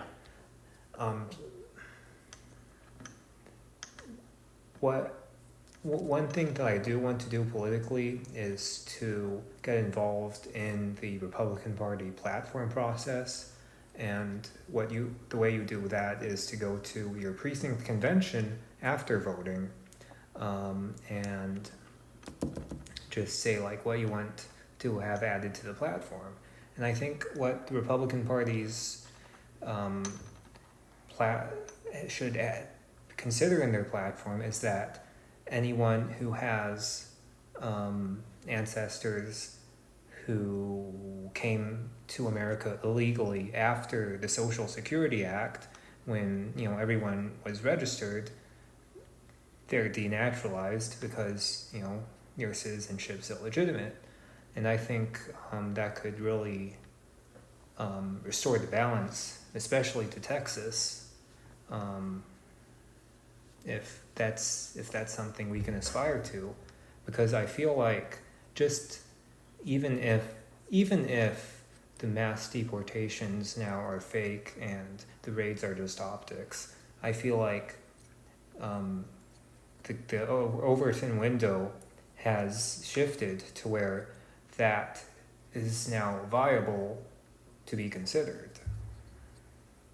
So that's more important than like who's running for the Commissioner of Agriculture, right? Yeah. That's just the only issue is how do you sell it to people? Because I'm going to email like every county Republican Party chair, every precinct chair I can find, the state Republican Executive Committee, which has a man and a woman for each state Senate seat. no, I mean like not how will you reach out to people? How do you sell the people in the party on this? Because are you going to be authentic about it and say your actual beliefs on why you think that is, or are you going to try and like sort of coach it in like fiscal reasons, like We don't even need a fiscal reason. Just say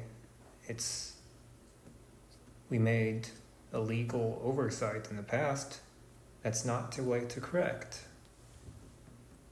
I don't know. I mean, like, is that really a good way to sell it?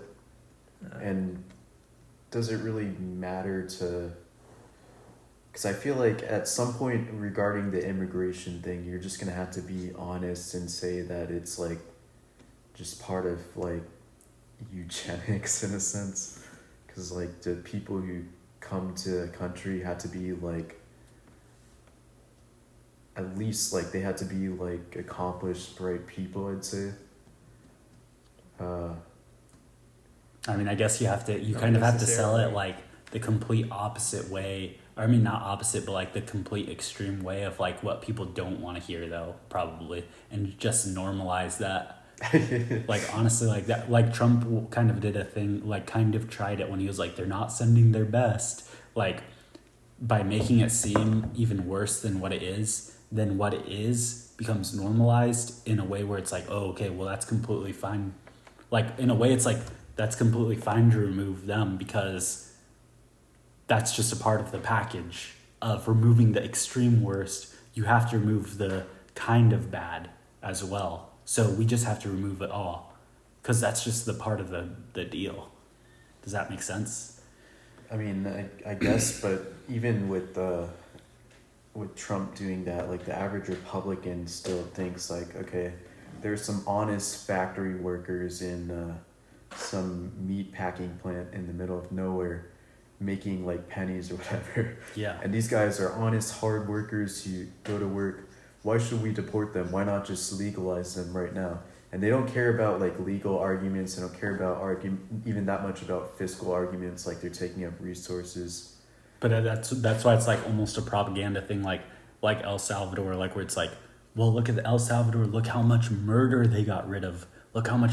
But these guys don't commit crimes. Like they don't murder. Like yeah, people but don't realize this. Like the crime rate for illegal immigrants is pretty low, actually. But the thing is like I'm saying, the politician, he's not gonna like in the moment or overall, he's gonna have like this idea of an illegal, right?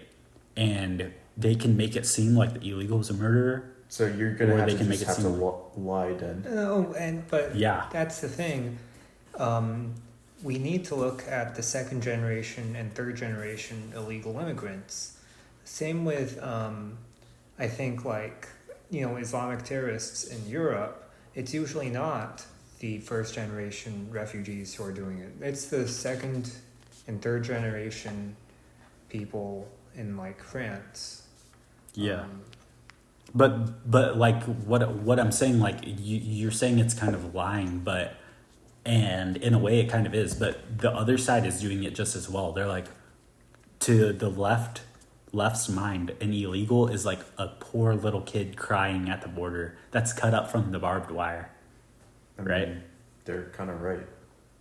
No, dude, like most illegals are male still, like older males, like teen. You have older. people who, yeah, I guess so, but you have people who like send their kids here and stuff. Yeah, but it's not the That's majority. pretty common. It's mostly men that are right. like working construction or field, and then they're like sending money back. The reason I'm getting away from it is because like even for normies, I think lies can just be destroyed by political debate. Like left wingers could just debunk any migrant crime stats and stuff. They could just like tell us the stats, and then. But look how debating turns out for normies, anyways. Like what do normies watch? Hassan and Hassan. Like who is a normie political debater that they watch? Like honestly, so Hassan's probably the biggest debater there is. He's really good at debating, by the way. But exactly what I mean. No, he's not. Okay, like in a way he knows what he's doing, but at the same time, normies eat up when he goes, what? This guy, like, that's what defines their belief. When Hassan has an emotional reaction, not like, oh, the debate was won by whoever because he had the most points that are true to the facts. Facts don't care about your feelings, but normies only care about feelings. Well, forget normies. Let's just say like the Republican elites, the higher ups, the guys who dictate their party's politics and then like kind of sell it to normies. At some point when we try and influence them, we're gonna have to just be honest and say like, look, there's the genetic stock coming from some of these countries isn't very good, and we don't want them to like have their genetics in our country. But are you gonna say, but like being honest is being like, well, it's not that bad, but it's still not as good as average. It's slightly below average, so we have to literally fly them out. Like either way, it's gonna be emotionally manipulated into a picture that may not be accurate. Like by either side. It's like all propaganda. But I think it's funny that you said that's eugenics because, I mean, yeah, but I found the Wikipedia article about Mexican eugenics, and I thought it was really funny that they were basing it on Lamarckianism, the idea that, well, behaviors that people do in their lives will actually influence their genes. And so if someone does good habits, that will be passed on to their offspring and their genes. And so even eugenics is retarded in Mexico. I thought that was pretty funny. Yeah, one day they'll get it right, I guess. Wait, but do you believe that's not true? Because that is true to a certain level. Yeah, I guess you really. could like activate some genes or something. Maybe, okay. Like the expression of Yeah, certain like- genes.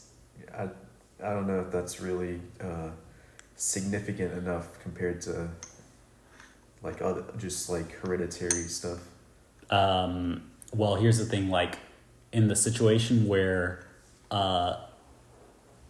community is under constant stress through multiple generations, they're going to genuinely, like their negative emotions are going to be expressed to the point where it's going to become genetically Okay, so founded. you believe in make generational trauma then? yeah. Okay. Yeah, Well, in a way, here- yes. Because they make that case for Jews right now. Yeah, they also make that case for Slaves. I mean, exactly. So do you believe in that, or? I mean, to an extent, it's true, but the larger truth is that it's, true what they already have in their genetics. I think both can be true. Do you think that it can't both be both, or do you think that like? Sure. I mean, I'm sure there's like some. Okay, schizophrenia in Jewish communities is definitely a product of their small communal gene pool from thousands of years ago, but it also was probably It's actually pretty recent. I would say the genetic bottleneck for Ashkenazi. well, I'd say it was from generational trauma of whatever events you want to say that they had to go through, but it definitely didn't help. Yeah, I mean, but I wouldn't consider that genetic. I just consider that environmental, probably. Yeah, but the environment affected their genetics. I don't think so. I think it's more like it just infected like their attitudes and stuff. No, I'm saying that the stress from the environment affected the expressions of genes, and then that was transgenerational. I guess, I mean, I know that's like technically possible. Like there's some like scientific thing. I'm not a geneticist, but I don't think it's going to be significant enough to the point it matters. I think it could be over hundreds of years. Maybe, I don't know. Maybe we should. I don't think 4 years will do it. Maybe we need to get a friend who's like a geneticist so we can ask him these questions, these important questions. Maybe you could become a geneticist. Go back to college, get a degree. I'm good. Why not? I'm good on that, honestly. Okay. Because Well, not really. genetics aren't even real. Just kidding. Might be a good use of your time. What do you think about that? I think, I mean, you could look at like South Korea, right? A country that's usually had lean times before modernization, kind of being slaves under Japan. And then, under American patronage, they, really find their stride. Become a very materially successful country. But I think South Korea still has like a collective trauma. There's just so many ways that life in South Korea is just insane. But on an individual level, South Koreans can be very successful people. So I think, like generational trauma, the epigenetics, it's not everything, definitely. And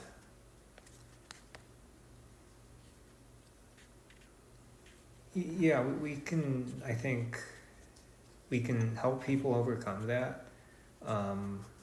That's why, I don't know, I'm not against like giving milk to kids, right, in school. That's PD, by the way. Yeah. Okay. Yeah. So. Yeah. I mean, the thing is just like a list of priorities, like solving World hunger. genetic problems because of transgenerational trauma is like not a priority Yeah, at all. solving world hunger would probably be before it, I would say. Or just solving the real genetic problem, like What do you mean by that? never mind.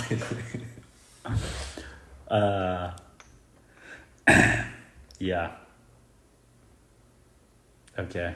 I think We should that's- try and marathon this. You know how Hakeem Jeffries did that speech for 9 hours? Yeah. We could do that, dude. We could have a 9-hour podcast. Do you have any more questions or like any specific questions or no? I do, but they're not really questions and they're not very good. Just say like shoot them out, shotgun them, and then we'll pick one.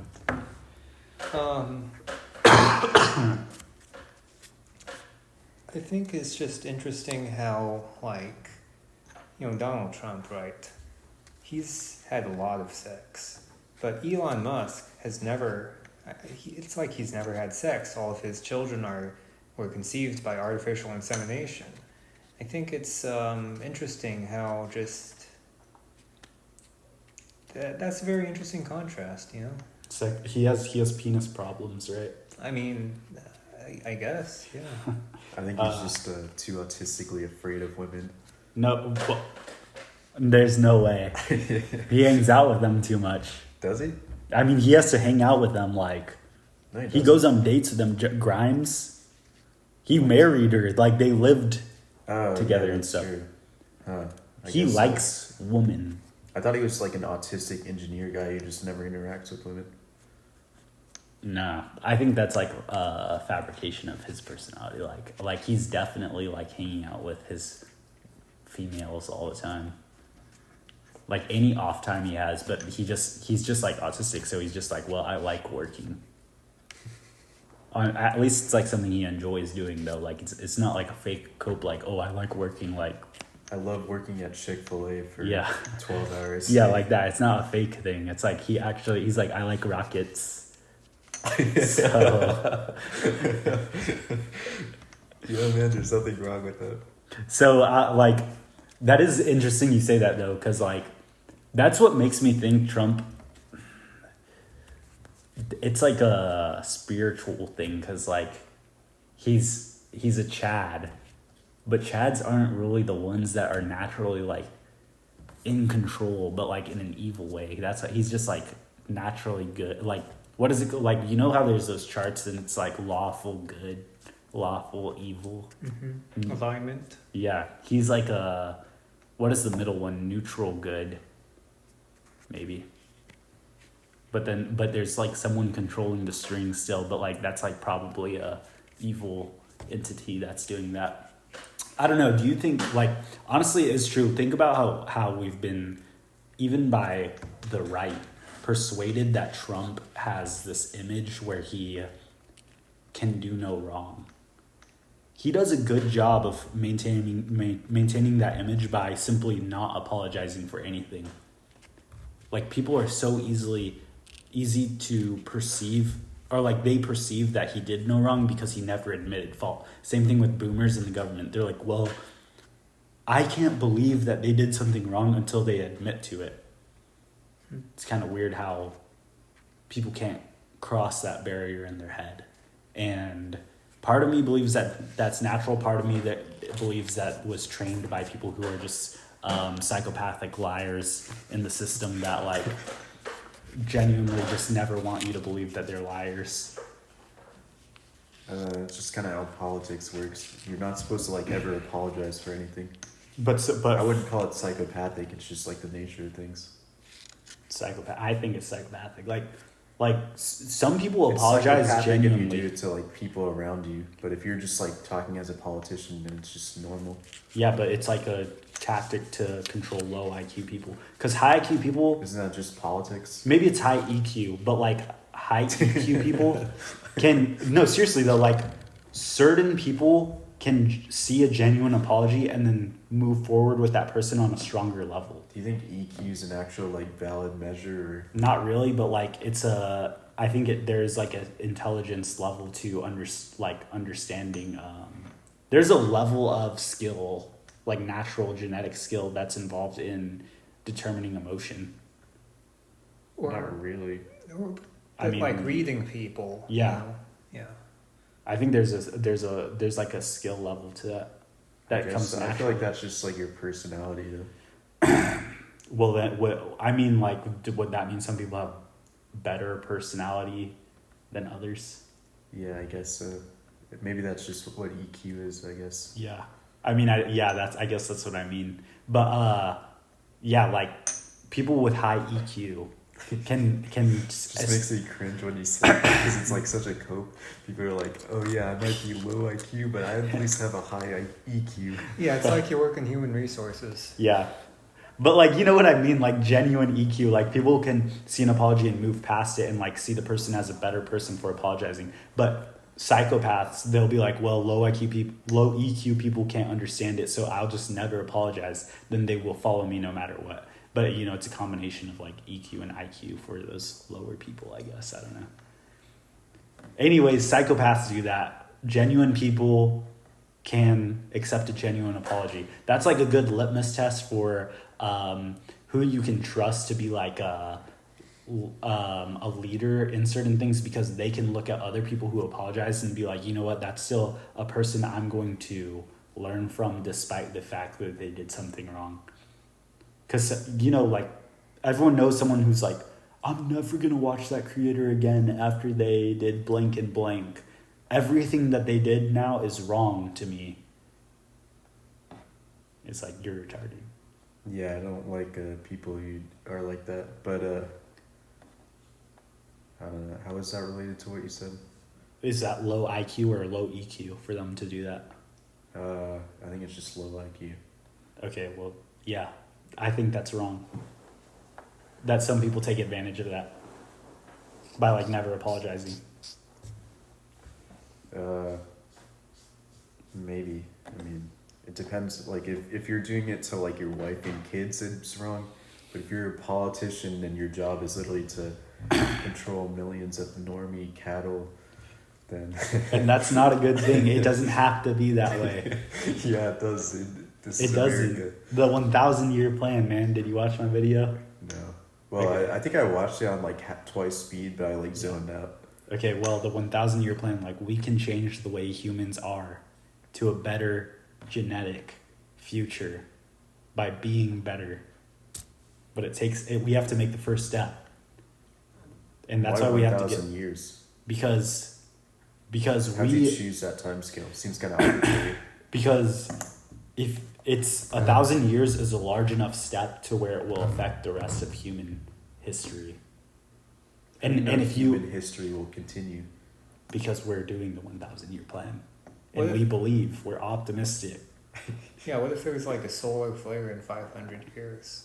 It would be better to try and fail than not try at all. What if the only people alive in 500 years are like Latinx people?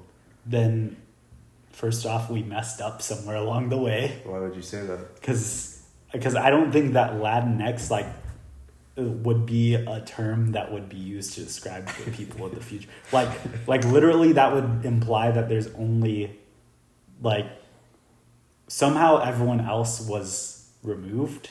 I mean, Well, Or- it's like that South Park. possible. It's like that South Park episode where the aliens from the future are all brown people who speak Turkish.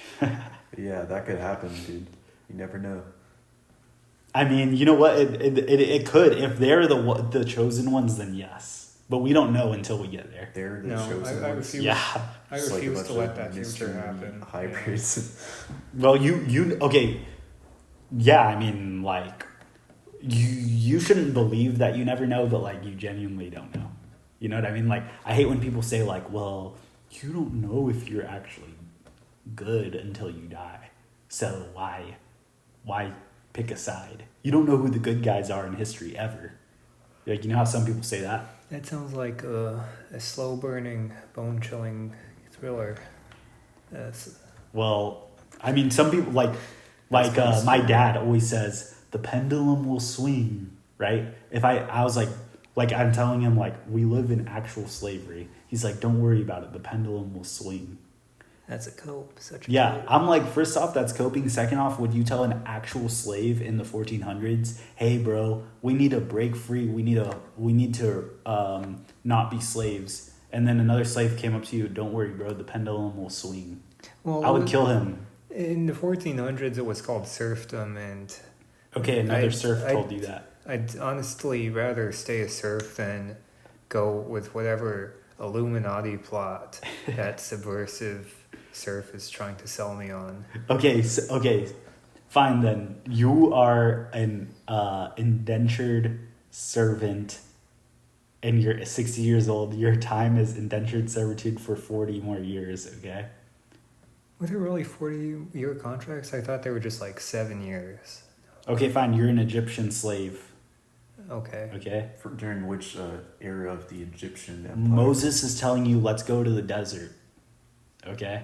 He's rounding everyone up. And someone goes up to Moses and you, because Moses is talking to you, and he's like, don't worry, bro, the pendulum will swing. Would you go with Moses or would you stay?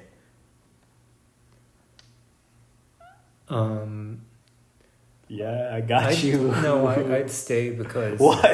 I'd stay because it would be immoral to take part in the proto-Zionist project. I would like to think I'd be optimistic enough to go with Moses, fulfill the plan. But that's the thing. The whole point why Yahweh made the ancient Israelites wander in the wilderness for 40 years was because they were unfaithful. And so that generation never saw the promised land. So even those who did go, and the Bible doesn't say any of them stayed behind, but those that did go, But they had to go. Sure. I mean, I guess that's kind of like a improper way to look at it, because you're looking at it from a idea that like there was a preset plan, but there technically was. So, Jared, I'll ask you this: do you ever think you could live up to Moses? Does a person I like don't yourself think- even have the authority to utter his name? No, I mean, I don't think that I'm destined for any of that type of stuff, or even like I'm like that's a good question, honestly. Like, should you beg God for that type of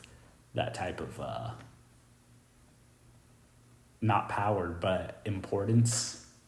That's not where You I was don't going. want I was that just importance. asking it sincerely. I don't think I'd be worthy of doing that, but I want to be. Okay, that's good, I guess. What about you? No, it's certainly not my thing, I'd say. I mean, do you like that is a good question. Like, do you wish God would talk to you personally? Personally? Because like everyone wants God. I feel like everyone wants to be the person that God talks to. But first off, that's a scary thing. And second off, Yeah, that would is just it make wrong me to want like, that important? honestly, just thinking of that kind of makes me scared. Like I feel better just like trusting and like not having to interact directly with anything. But see, isn't that like the wrong way to look at it? Because like that, I agree with you. You kind of get to a point where you're so scared of being that person that you're like, you know what, God, like, please let me just be like not the person for that. Like, let me just be a normal person, right? But in the situation, like, you should be asking God for the, like, how the meme is like asking God for the toughest battle or whatever. What is it? Like, God gives his toughest battles to his strongest soldiers. yeah, like you should be wanting to be the strongest soldier. But that is such a hard thing to mentally grasp because it comes with consequence. And, but I think it's not wrong, and we need to become more okay with saying like, I need to be the strongest soldier. I need to be a stronger soldier, and like embracing the role of importance. Because even right now, like it's a learned helplessness thing on a spiritual level. Like we are like, oh, I'll just let Satan be in control of the earthly realm because I don't want to be the guy that has to risk it. But like in reality, we have to be we have to be those people. And that's why I'm saying it's like important that we start embracing the death cult mentality, because it's like, you will die and there's a 99.9% chance that you fail, but you have to be okay with. You have to like be okay with the fact that you will die with honor by trying. But what if you died dishonorably right now? Like, what if I just went to my drawer, pulled out my Glock 17, and just like shot and killed you? Yeah. So would it be better for me to be like, you know what, I won't try and then I die dishonorably because it's bound to happen? Or would I rather be like, I tried and then I died dishonorably, but I still tried in the process? I like want the honor, even if I have to die dishonorably. Because, you know, there was like obviously by saying honor, everyone automatically thinks samurai. It's just true. Okay, even in whatever war you think, there's some guy there and he's like, I'm fighting for Napoleon. And they're playing the little flute. And the guy has the musket and he's like, load. And he's loading. And he's like, I'm dying for the French Empire with honor. And then all of a sudden a cannonball comes, and his head blows up into a billion pieces. That's dishonorably dying, because that's just like gruesomely hilarious in a way. That'd be the same as me just like shooting and killing you for Yeah. no reason. By the way, for Blowing my legal head reasons, I don't smooth have a Glock. Blowing my head smooth off. Yeah. Well, I mean, But it's like, I wouldn't blow your head smooth off because I don't have a shotgun, but I would definitely like shoot you in the knees first, like several times. Can you just blow my, like, right in the dome? Like, so there's like a clear hole, like, right in the center of my head, and then I like slowly fall down, like a pig? Yeah. That would be a cool execution method. Yeah. Maybe you should have said that when we asked you the first question. Well, either way, it's dishonorably dying, just like a cannonball going through my skull. So, like, it's gonna happen. Like, that is still an honorable death because you tried. It's dishonorable, though. Okay, it's dishonorable, and like mentally, you're like, that is like a sick, non-cool way to die. Because everyone's like, I'd rather commit seppuku or die in some cool way in some epic boss fight. It's like, no, bro. You got to be ready to die in a gruesome, embarrassing way. And that's where the real honor comes from. Getting put into the chicken grinder, literally screaming, going, oh, while you're crushed by a steamroller, that type of death. You have to be okay with that. You have to be okay with peeing and pooping in front of all your family and loved ones because you got shot in the anus and it went out through your D-hole. And that's still honorable because you tried. I mean, why are we focusing on like violent deaths when in all likelihood we're gonna get cancer or a heart attack or exactly. No, that's actually an amazing point. Like Walter White also had that happen to him. Yeah, but well, I mean, not really, because he still chose to die in like some cool way with the machine gun thing. Did he die in that? He got shot, and then they played that song. I guess I got what I deserve, my baby blue. I never watched Breaking Bad, so you just. Oh, my bad. Yeah, way to fucking ruin it. Sorry. Fucking asshole. Okay, but what you said is actually so true. We will probably die like slow, painful, Norwooding, cancerous deaths. And we can either choose What's that have to do with Norwood? Because the chemo is gonna Norwood our already Norwood heads. That's not Norwood. That's just like full hair loss. No, but you're also gonna have Norwood. So yeah, like the way we hide it with our bangs right now, like it's gonna just and everyone's gonna see it, and it's gonna be embarrassing. And we're also gonna be in catheters and diapers, and that's why we have to choose. Either we die that way dishonorably because our learned helplessness, or we die that way with honor. You know what's really scary? What? Alzheimer's. Yeah. Have you had anyone in your family with that? My grandma. My same maternal here. grandma. That makes me not want to live old. Mm. That stuff that's bad. Mm. I don't know. Are you really suffering if you have Alzheimer's, or are you just like very forgetful? You're suffering and forgetful. Like you're constantly being, like it's like you're constantly waking up in a state of suffering, because it's a state of panic constantly because you don't know how you got in the situation, and then on top of that you're more than likely in a state of stress. I guess if that happened, I'd probably pay some like Mexican Latinx doctor to give me a bunch of like opioids or something. But by the time Not it for happens, suicide. Like I just self-medicate myself. well, yeah, your family will probably do that. They'll probably be like, well, I don't want him in pain, so I'll just give him these painkillers and I'll probably just let him die comfortably. But in reality, you're like, what's going on? No, because you're soothed by the eternal bliss of whatever psychoactive substance you're taking. I mean, that is true. But the forgetfulness is stressful no matter what. It's not true. Okay, so have you? Okay, I guess maybe not, because you can like remember where you are in a state of forgetfulness and be calm about it. I don't know. That's rarely happened for me. Well, doesn't that, because if you're like a what do you call it, a stoner, isn't that kind of what happens? Like you're like very naturally forgetful when you're high. Yeah, but then you're like, oh, where am I? Oh. But why are they so what's relaxed and happy though? Because they're their physical under the influence of drugs.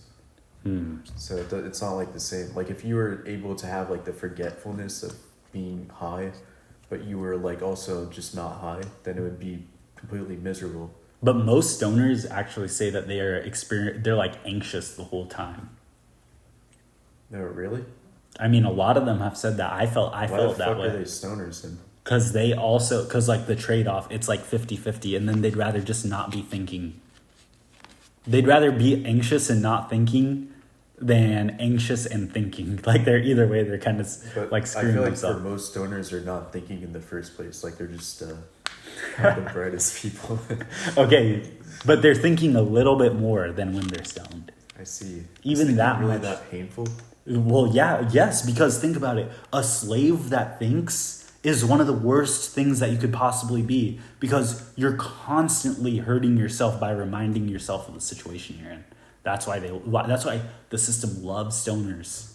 Because, oh, wait, you're like a cow, like an industrial cow. That imagine if industry cows were aware that they were industry cows and they knew about free range cows. Their state of stress would deteriorate all their bodies to the point where their meat is way worse than it already is. And right now, it already is worse. You can tell that they're in a state of stress just from the compactness and other cows around them, that it causes that. But it would be exponentially worse by them being even more conscious of it. That was an amazing thing that we got to right there. That's so freaking true, man. We need to make like a hour-long video on learned helplessness. Because I feel like that is the step one of fighting back, is like finding ways to get around learned helplessness. Because that's how you are genuinely productive against the system, is like ways to overcome that.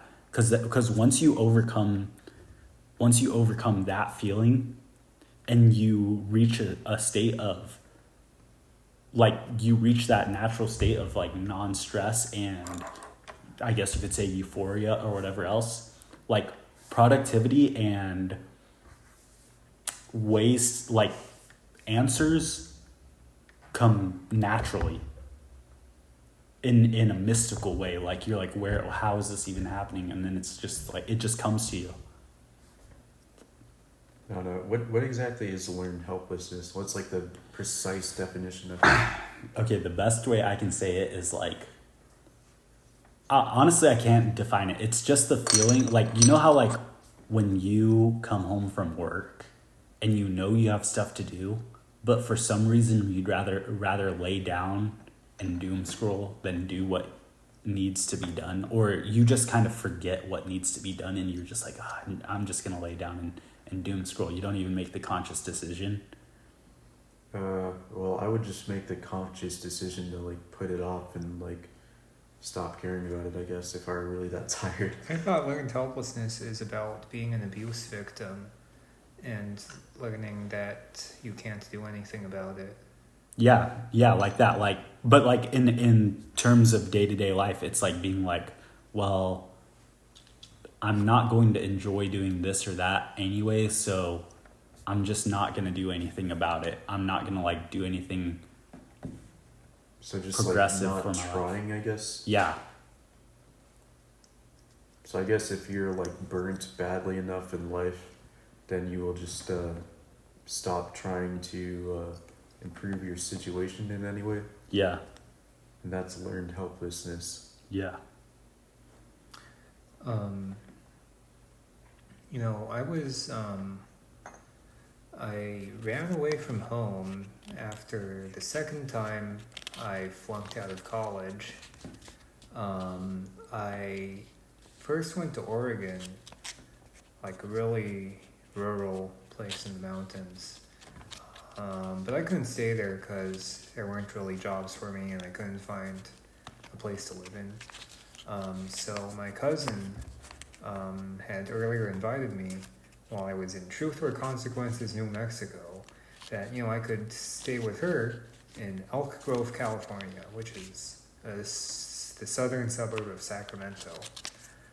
So I did for a time, and then she was really busy, so had lots of personal stuff going on with family and career. So she referred me to one of her friends who was willing to rent me a room in her house for $500 a month, which in California is a really great deal. And for about three months, I was just, you know, living in a room and driving DoorDash. And, you know, that was the freest time in my life when I was starting to be independent in ways.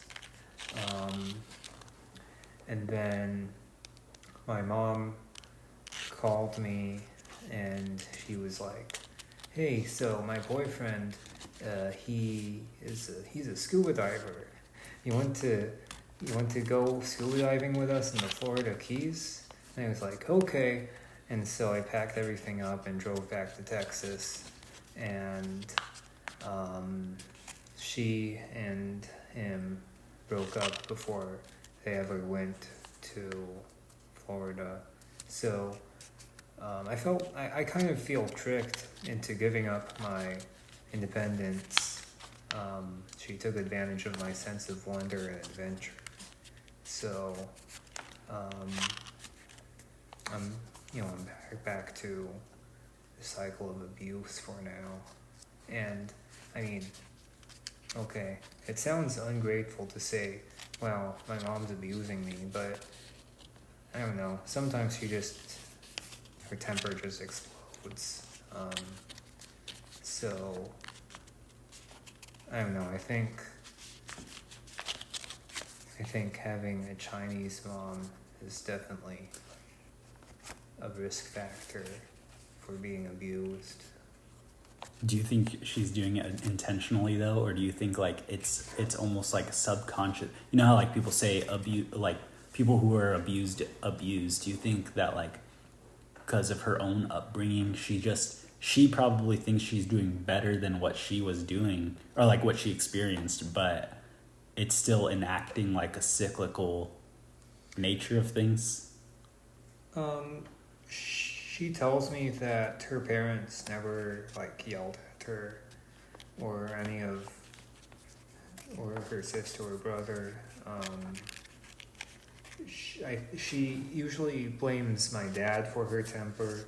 She says, oh, well, he was just so bad in our marriage that I got the temper from him. I don't know if I buy that, yeah. So where do you think it comes from, if not that?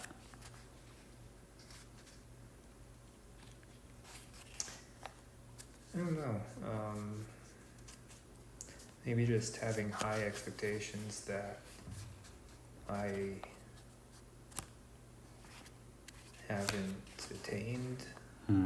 Where do you think those like expectations came from? Because, I mean, in general, like in my opinion, like an expectation of someone is not really that natural, since you can't confine people to like exactly, like you have to be understanding that people won't be exactly what you want, right? So where do you think that expectation comes from then?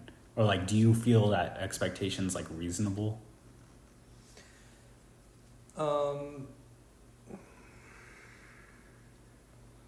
It is reasonable, I guess.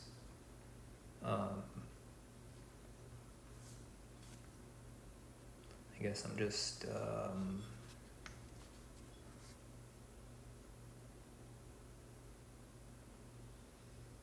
don't know, that's enough. Do you think like, I don't know, in my opinion, I feel like, you know, the expectation, I feel like I don't meet my own expectations so many of the, like, so much of the time, but you know, I can also recognize that like what can you do about it, you know, like if it was supposed to happen, it would have happened, but it didn't. And it's like, my expectations shouldn't be, I would prefer the term goal than expectation, because it's like, it's supposed to happen. And if it does, I'm going to aim for it to happen. And if it doesn't happen, then it wasn't meant to happen. Does that kind of make sense?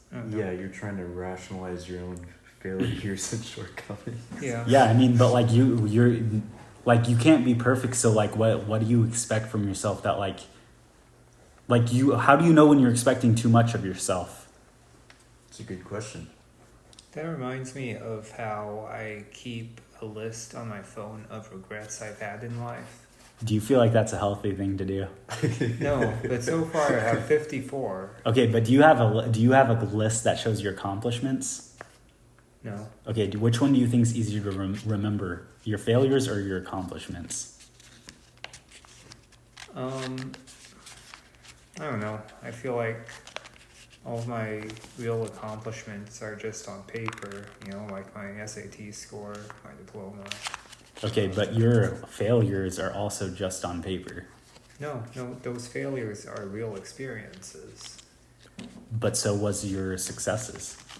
Yeah, you don't know what it's like as a college dropout, Jared, because you finished college on time and neither of us did. We all had points both of us had points in our lives where we were like completely falling short of expectations and wasted years as a result of it.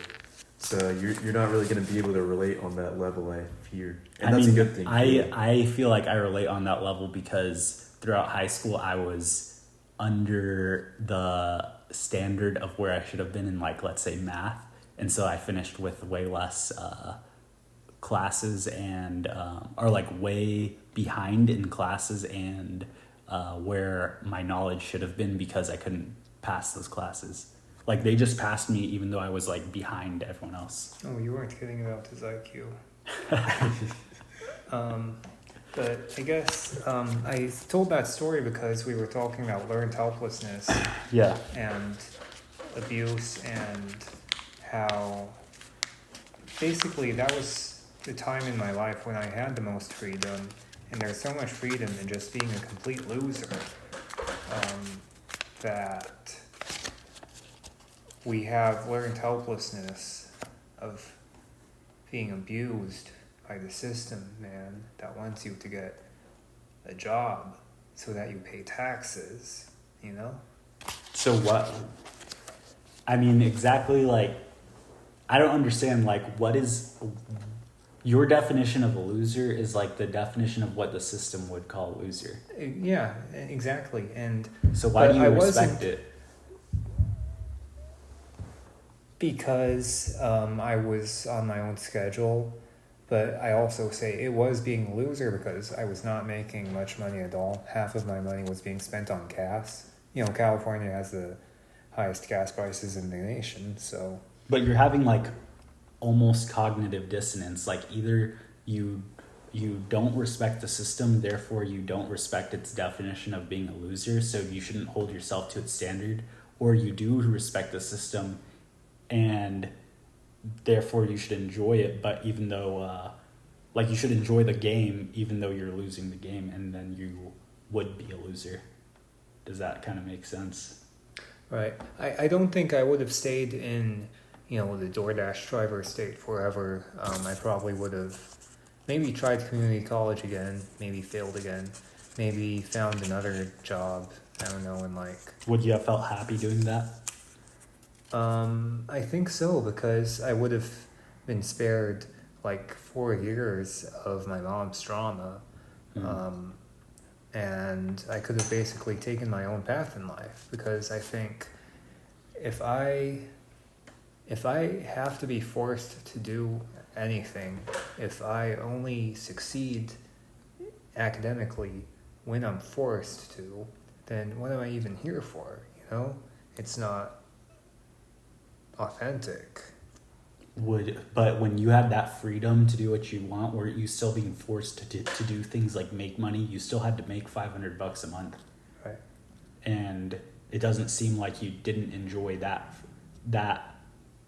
forcing that was put onto you by society. It was a lighter burden than what I'll probably have soon. So then isn't it that you aren't mad about being forced to do something? You're just mad about it being too much of an expectation.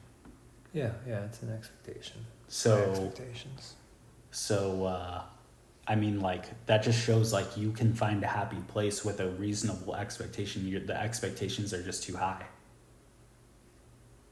Mm-hmm. Yeah. Yeah, but doesn't that just make you like a normie, like we were talking about? Like you're basically saying, oh yeah, I can detach myself from all my any strife to like become better or to accomplish things, and just be like a perfect subservient golem who works at like Chick-fil-A or whatever. Well, I just think that I don't think that's true. You can find, that just means you haven't found the right thing to have an expectation for. Like, everyone has a different true purpose, and everyone can be the subservient Chick-fil-A worker. Like, everyone can find a way to do it right. Like, everyone can find the right mindset to be a slave. But that just makes you inferior then. Not really. I mean, anyone can do it. You're just not human. You're like not sentient at that point if you're okay with it. What do you mean? No, like anyone can be okay with it. Yeah, I get your point, sure. But well, I don't think that's true, because if you're human, if you're sentient, then you have emotions, right? And you can't like detach yourself from those emotions. You can't just say like. No, but what I'm saying is the system has a way to make anyone okay with it. I don't think that's true.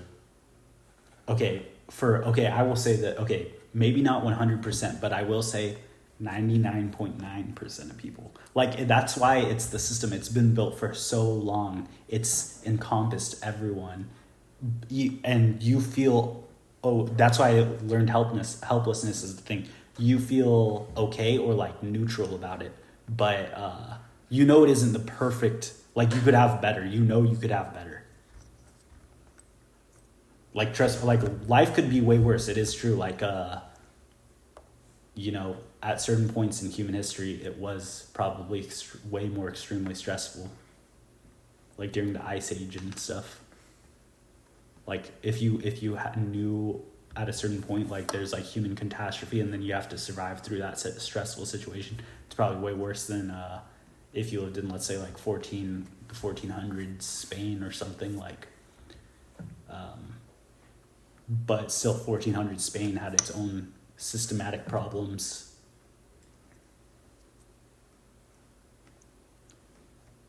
Yeah, I'm not gonna lie, Jared. I'm so sleep deprived. I'm having trouble even following like the smallest concepts. I feel like my short-term memory just gets destroyed when I'm too sleep deprived. I woke up at like 4 a.m. It's probably exactly what happens, honestly. I feel like that's a completely reasonable observation that you made. Thank you, sir. So. For those of you all still listening, I haven't been talking for the past few minutes because I was just petting Roshan's cat. What's his name? What's her name, by the way? Her name's Jewel. Joel? Yeah. Oh, okay, Like nice. the vape. Oh, okay, nice. You know, the FDA approved this after 3 long years of it not being approved. Okay, what like I feel like you should end what you were saying like on an optimistic note. Like if you had to find an optimistic like way to put it into a way to end it for the viewer or the listeners, how do you put it? The optimistic note would be learned helpfulness, I guess. Yeah, do you believe Like, that? Do you believe that's genuinely a possible solution? You Like, do you believe there's a solution for control stuff? of your own destiny Yeah, by that could be helpful. I don't know, Okay. buying some real estate or something? I think What do you say is like your way out of this situation? Like, Yeah. you think you could like maybe get your own place or something like that? and it's okay if you don't have, if you feel like you don't have a way out, but like, you got to have at least one point of optimism. I mean, I'll move out like next year, of course, because I'll have graduated. I'm definitely not staying here in Texas. So We're gonna greatly miss you, dude. That's a common thing, though. I feel like most people flee this place because there's not very great people around here. it's not the people; it's more like the weather. That's true. Yeah. Yeah. I actually like the weather. It fits my ancestral people's weather. Well, It's more of like the South Indian Plateau, or not a rainforest, right? Yeah, it's not. I mean, it's just like arid and. Yeah. I think that as time passes on, like we're gonna have so many more opportunities for, like what you said, learned helpfulness. I honestly do think that, and I think like being aware that opportunity will arise and being like optimistic about it is like one of the most important foundations of our future. Well, you just need a plan, dude. 1,000-year plan, if you will. Yeah, genuinely yes, because if you have too short of a plan, it won't last. That's why communism failed. They only had 5-year plans. Exactly. So that's why, seriously, that's why I said in my video, you have to have 1,000-year plan. You have to, because anything else is too shorter. If you think in terms of your own life, you're not gonna do the meaningful action that's required for your future. You think there's actually a plan we can look forward to where like mankind doesn't dysgenically decay, and where like mankind actually becomes better, and we don't face like large scale population decline or something like that? Yes, because any plan has to have faith. What is the reason why you like? Okay, that is actually a good thing that you just brought that up, because okay, you have a plan for next weekend. Okay, let's say you have a plan for next weekend. Actually, I don't have any plans that weekend. Okay, let's assume that you have some sort of plan in the future. I'm actually very bad at entertaining hypotheticals. My IQ's too low. Okay. You are going to do something next Saturday. Right? Sounds Okay. reasonable to me. Now, what you said for the 1,000-year plan is like, well, what if eventually the world has a solar flare and everyone dies, right? I could say the same thing. Well, what if on Monday we have a solar flare and everyone dies? Why do you not believe that? Why do you not use the same logic to dismay that? Because of time Scale scales? is shorter. Okay. Oh, wait, but time's not linear. Fuck, you're right. Yes, but also that same time scale like is a scale for what? Faith that the statistical probability will not occur. True or Yeah. False? Sounds correct to me. So really it comes down to what? Amount of Statistics? amount of faith No, that the statistic doesn't play out.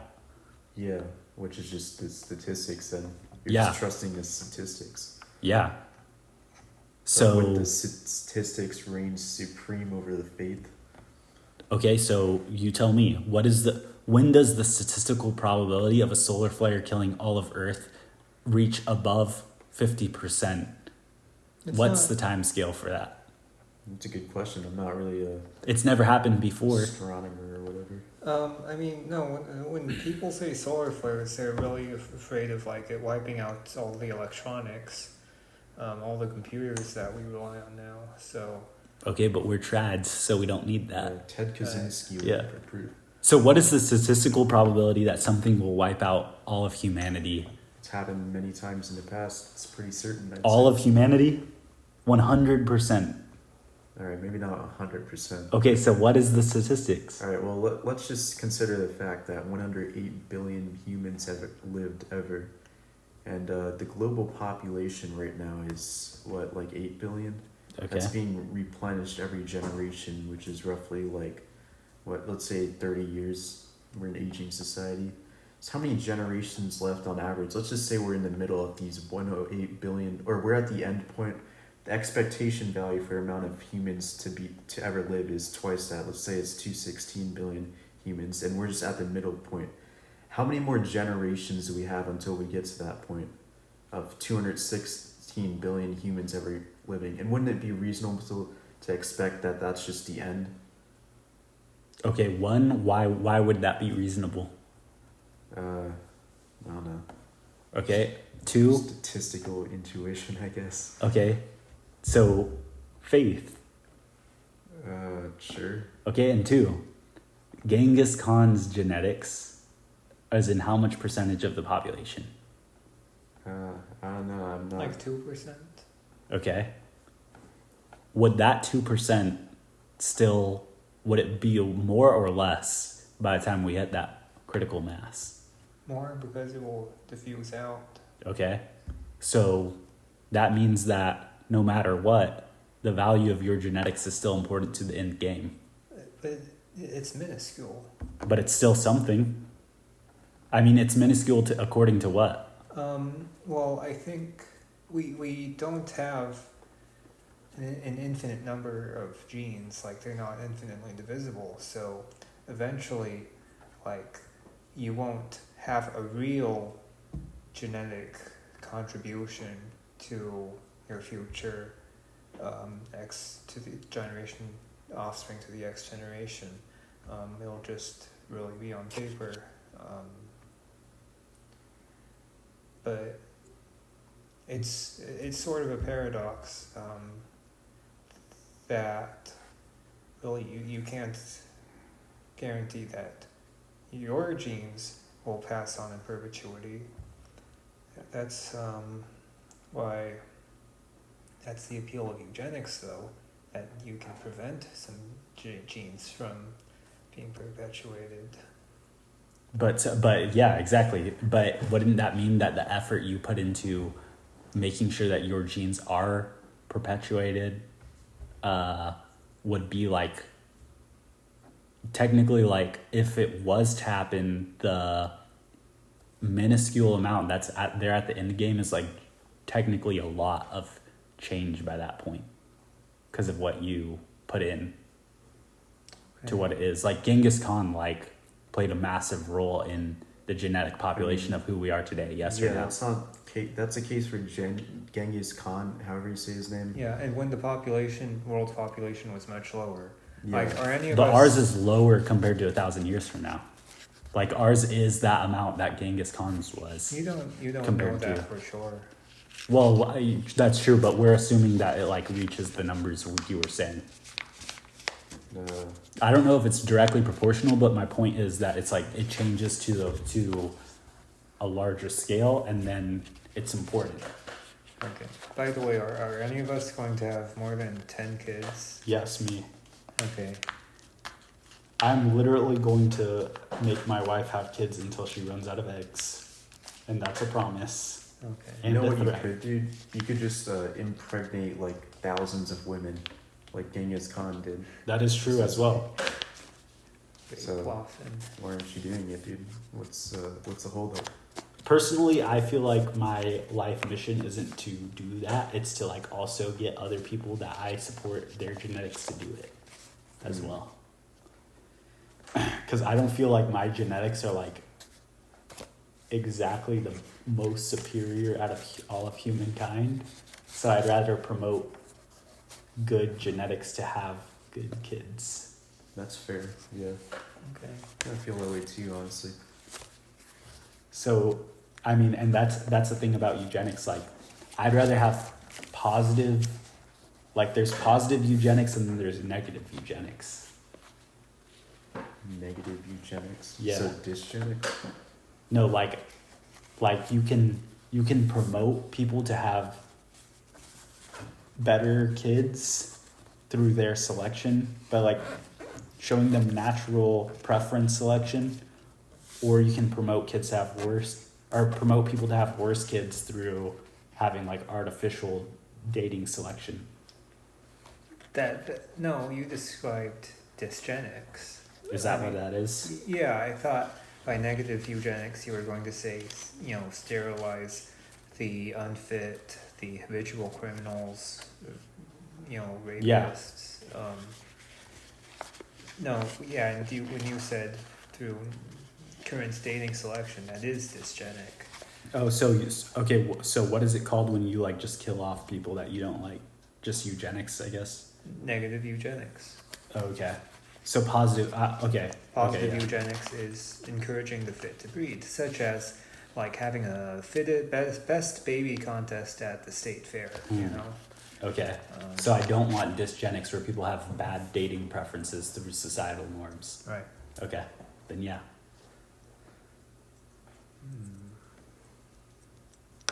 I feel like we're all products of dysgenics though, right now. You think so? Yeah. I feel like I'm moderately okay in that aspect. I mean, I'm not saying like us each individually, but I'm saying like as a whole, a lot of people are affected by it. I mean, I think Atlanteans really went through a severe bottleneck, and Well, here's the thing though. People keep saying that, like this guy right here. But the thing is, Atlanteans, I may be the only Atlantean that you know of, but like Atlanteans as a whole, we're doing just fine, okay? We never had any Where are you, bottlenecks. Huh? Where are you though? There's no other Atlanteans. I can't tell you that. Okay, so you just don't exist then. yeah, No, if Atlanteans were so smart, why couldn't they save their society? Okay, first Yeah, that's a off, good our point. society Where is didn't need Atlantis? saving. Second off, I don't see it, therefore it doesn't exist. That's your logic right now, freaking Redditor. Everyone knows it's underwater. Santa doesn't exist because I don't see him. I mean, Jesus doesn't exist because I don't think see the him. Santa point's true. Maybe we can't apply it to faith-based concepts. But, Okay, then evolution doesn't exist because I don't see it. well, I do see evolution, dude. Where? It's right here, dude. It's in the fine specimen like myself. You feel the evolution happening in your bones? Yeah. What? Okay. I mean, I can just Okay. observe. I can just observe Well, human tendencies and think like this is something that was like if I turn on my stove and put my hand over it, and I feel pain. Whoa, evolution. I know. Wow, that's something I was selected for somehow. No, you were born with that. ancestors who didn't care about the heat, probably like. No, killing 6,000 themselves. years ago, Adam and Eve had that. Oh, okay. So, I don't think the Adam and Eve thing was really literal, dude. I think it was kind of metaphorical. it was. No, it was literal. Okay. So, what do you have to say about that, Chungus? Well, that does kind of conflict with my worldview. I'll have to realign it with that somehow. Well, Did you see his chungus as an insult? yeah. That was pretty You good. did say that was your spirit animal. Yeah, you did say the rabbit was. Yeah, that's why I'm so vastly offended by it. It's like, what? How is that insulting? It isn't. I was actually complimenting you Yeah, thank you. for your intellectual capabilities and power and prowess. Prowess is such a feminine word. Prowess. I feel like it's just like a normal word. It feels like a Chinese word. Like Prowess. there's a court in the Forbidden City called like the House of Martial Prowess. I love how there's the Forbidden City, but it's like a tourist attraction. Oh yeah, it's not forbidden anymore. Yeah, I guess it was forbidden at one time, right? Mm-hmm. Atlantis was a forbidden city. Yup. Well, are we still gonna continue the podcast? How long have we been doing this, dude? I'm being saying, dude. It's like hockey and 3.5 This is a hours. marathon, dude. It's been 3.5 hours. We had to do so Hakeem Jeffries went for 9 hours, so we just have 5.5 hours left. Damn. Okay. You know, let's see what else I wrote down in my notes, because I was writing some thoughts down, but I don't think I put them in here. Yeah, no, I didn't put them in here. But I'm making, I don't know. Okay, well, you didn't watch it, but I'm making a step program sort of video series on how to start a cult. And, you know, a lot of people are thinking that I'm like doing this ironically, but no, I'm genuinely going to start a cult. I don't You're not care getting anymore. too many views on it, dude. You gotta promote it somehow. Here's the thing, 1,000-year plan. In 1,000 years, it will have millions of views. Like, I'm going to promote it. Don't worry, that is true. But like, trust the process is what I'm saying. Okay. Another thing is like, I'm trying to come to terms with the ideas that like anything, I genuinely am starting to believe that like nothing is, and this is where I struggle, because like I know accountability is a real thing and consequences are real, but I also think that nothing is technically your fault. And what I mean by that is like, you are such a, like, and this isn't a bad thing, but you're such a victim of your environment and what you were born with, that like nothing is technically your fault. If anything, everything is something else's fault that has affected you. Now, where does your free will come into play, and how does that intervene with your like true fault of like your character? I think it only comes down to when you choose or choose not to be creative, when the opportunity arises. Because like, where do these creative ideas come from? When you have your temple, right, which is like your body, soul, and mind, right, the creative ideas come to you from like divine power, and then from that you get to choose whether or not to enact on it. And enacting on it is, if your temple is right because the idea came to you, that's where something can go wrong. But like anything else, more likely than not, it's mostly something else's fault. That's another thing. Like, I want to talk about how everything is not like an on and off switch. Everything's like a dial, right? Like, that's why people have such a hard time. Like, people get angry at truths and reality, because it's not technically 100% real. It's like everything's convoluted. Everything's a dial. And yeah, so I'm going to make these videos in parts and like have a step-by-step guide on like how to really join and promote the cult. But yeah, I think it's going to be a real thing. I'm going to buy land and have people live on it. And I will die if this doesn't happen. Well, I'm going to die anyways. That's why it has to happen. And And could probably get you some land, maybe for 20 grand. It just won't be close to where we live. It'll be in like some rural shithole in the middle of nowhere. now here's the thing, like I keep thinking, you know what, if I fail, it's extremely embarrassing. But you know what, I'd rather, I am going to commit myself to the bit. And if it's embarrassing and I die, that's what I was talking about the honor thing. Then I'll die with honor in doing it. You know, dude, if you die in that way, I'm gonna talk about you for the rest of my life. But In a not good way in or a- bad way? Not in a good way, in like a funny, like with ridicule. Okay. And at the end of, if you decide to do that, like genuinely, I'll keep your memory alive, though. That's what matters. okay, but genuinely at the end of your life, will you look back and be like, I won by working for the man?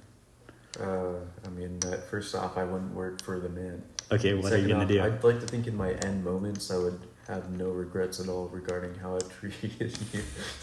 Okay, by ridiculing my name constantly after my death. Yeah, I think. I have no regrets in like your final words. I have no regrets in ridiculing Jared throughout his whole life. Yeah. Dude, imagine you're told like you have 10 seconds left to live. What are your last thoughts gonna be?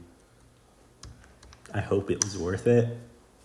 I don't know. Like, I would just try not to think. I would just be like, I would accept death and like try not to panic. I would honestly just ask Jesus for mercy on my soul. But you only have 10 seconds to do it. Can you formulate the words and thoughts to even do that? in Okay, time? start counting. No, like out loud. One. Start counting. Lord Jesus, 2, please have mercy on my soul. 3. Well, see, this is where the conception. This is where you're wrong, dude, because that assumes linear time. So Well, I mean, you were going by the time scale of 10 seconds till death, so yeah, there, like, and you should have rejected the premise. That was a test. no, because linear time is real in the third dimension, but in the fourth and fifth, as you go further up, it becomes more, it like mists. Yeah, and do we live in the third dimension or do we live in like the 17th dimension? We're in the third, we physically are in the third dimension, moving to the fourth dimension. I disagree, dude. I think we're in the 10th dimension if you really believe in it. Only God is in the 10th dimension. We are like. I think your theology is kind of wrong, you dude. How? Regarding the dimensions. How? Well, I don't think. First off, dimensions are like a spatial thing, right? Like it's a coordinate system.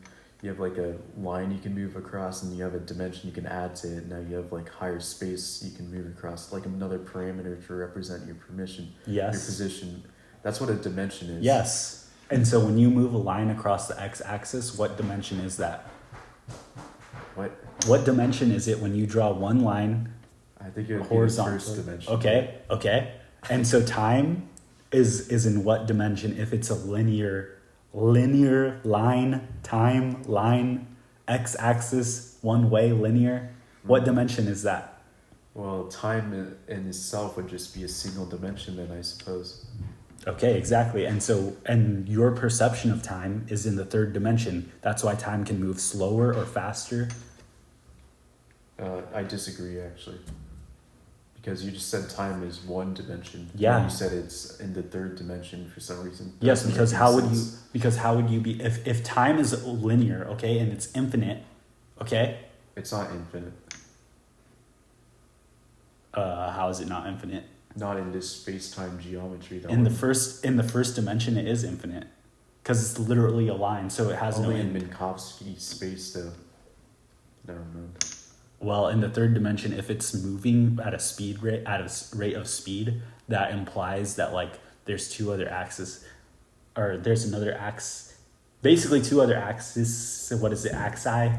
I think it'd be axes. Okay, axes where your Axes. consciousness No, it'd is. be axes, I think. Okay, well, your consciousness is determining the speed and rate of which is getting to a certain point based off where your consciousness is. Because it has to reach your consciousness. So where would your consciousness be? It's like outside. It's like outside looking at the line from a different perspective.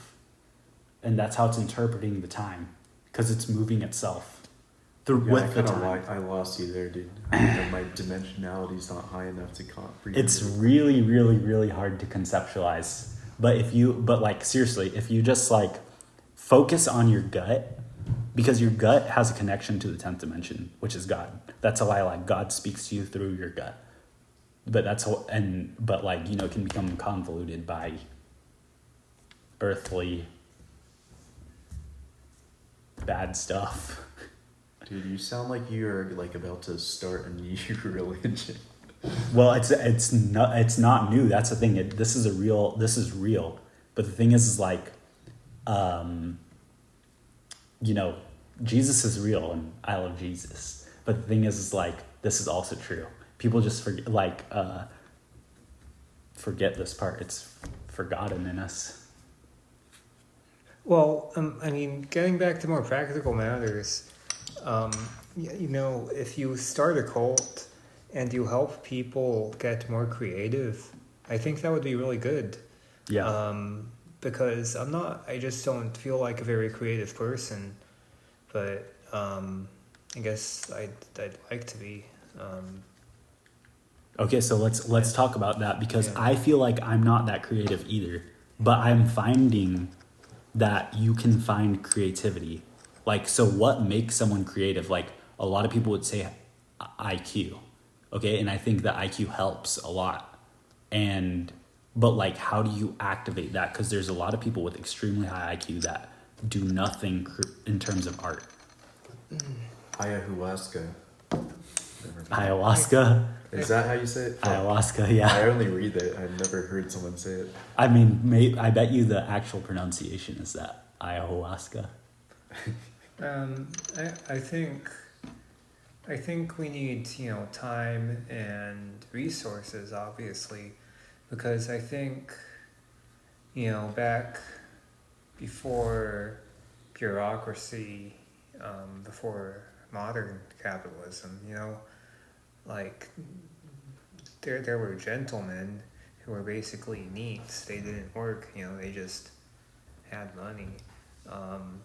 And they had like country houses where they would be patrons of the arts, and they could, maybe play whatever instruments they wanted, or paint, or so. But what do you think about this? Like, this is what Sam Hyde talks about a lot. It's like the restrictions on your ability to create art allows you to create better art than when you have unlimited resources. So like right now we see the manifestation of tons of slop because the tools used to make what they're considering art is like so easy of access that they make slop, right? Well, that's the thing. I think throughout history, most social inequalities existed for very good reasons. And so, like, when there's an English gentleman from, the Elizabethan period, he had an inherited status maybe because of his Danish or Norman ancestors, and what I'm getting at is that I think the way to implement that in modern society is a universal basic income, except it's $100 a month for every IQ point you have above 100. So 130 IQ, $3,000 a month. What if you're low IQ? Wouldn't that be kind of mean? No, it's not like you'd be paying more into the system if you're dumb. I mean, the thing is there's still the problem of high IQ people who aren't producing, but that's like out of choice. You know what I mean? Like, if you're extremely high IQ and you're not creative, and you just feel like, the purpose in life is, because they can still be wrong about it, right? So like, if they're putting in the same input as someone low IQ, like, how is that fair? Or what is the purpose of that?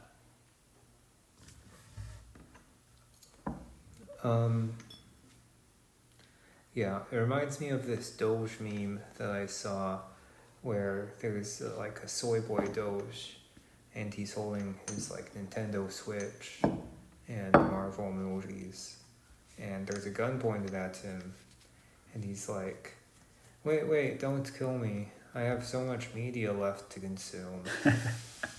And it's like, we can't live just to consume media. Like, the fulfillment is in, creating, which is in the image of our creator. But what's the point of creating if it's not going to be consumed? That's the other thing. Purely for the expression of creating? Do you not believe in that? I mean, I think I do. But the thing is like, I'm just saying it out loud so I can see if I do. Okay. So, I mean, do you think that's right? right? Have you ever created anything cool that you haven't shared with anyone? Yeah, and you know what? That's what I kind of talk about in my video. It's like, you have to be willing to create something for no one to watch it. And that's how you know you're doing it for the pure idea of creating, not for, because like I talk about ego death. And I'm like, you're not doing it for your ego when you know you're, like a cringy video, you're not doing it for your ego when you can make a cringy video and no one watches it. And you still find it funny and you still like enjoyed the process of making it. So I guess, yeah. But that's just from like what I like creating in terms of my content slop, I guess. Your content slop. You got like 174K views on that TikTok video. Yeah. And I had no clue what it was. I guess it's a Five Nights at Freddy's. Yeah.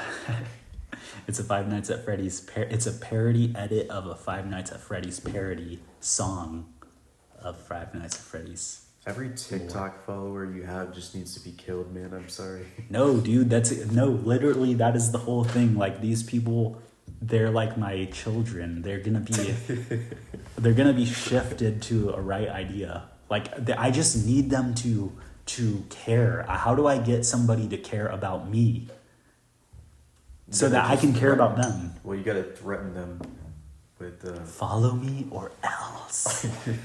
Yeah, you have to offer some repercussions for them not caring. You know what that is? You know what? You actually bring up a good point though. How you could tell somebody if you aren't able to follow these ideas that we're talking about, you're going to be left behind and you're going to be a slave for life. It's not about slavery, dude. It's about death, instant death. You're going to die a slave and it's not going to be honorable. Nah, dude. Because the better way to do it is to just say, like, I will instantly kill you if you... You will instantly die if you don't like this video. Yeah, she's usually not very fond of getting picked up. Are we actually going to do 6 more hours of this? Yes, we had to, dude. Hakeem Jeffries. That guy's my inspiration. I've never even heard of this guy. Dude, I was watching... The Joe Rogan podcast selection night was like 12 hours, by the way. Shut the fuck up. I was watching... because my sleep schedule was completely messed up when the One Big Beautiful Bill Act was going to pass. Because it was kind of also historic for me because I got into politics in like 2018, so my entire experience with Republican Congress people is just them never being able to allocate money for a border wall. Yeah. So to see a bill that allocated was actually, sounds kind of pathetic, but it was actually like historical. Like it was Trump could get like $7 billion for a border wall. Wait, so is it actually happening now or not? I don't know. Anyways, I'm just saying, I was watching it and I would literally just watch like the entire night, like just staying up because I could not sleep and I was really like my sleep schedule was completely messed up and I just watched his speech drone on for so long. And the way Hakeem Jeffries talks is like he speaks purposefully. Okay. He speaks purposefully slowly, so it really. And it didn't put you to sleep. What? I heard a clip of him speaking on the radio, and I thought this could put someone to sleep, but you didn't fall asleep, did you? Yeah, I did not fall asleep. How? I don't know, man. I just really wanted to see the bill pass, and I could not sleep. Did he say anything interesting? No, he was literally just like reading from the binder of like people's testimonies about Medicaid or whatever. That is the most boring thing I've ever heard in my whole life. Like literally, I would like.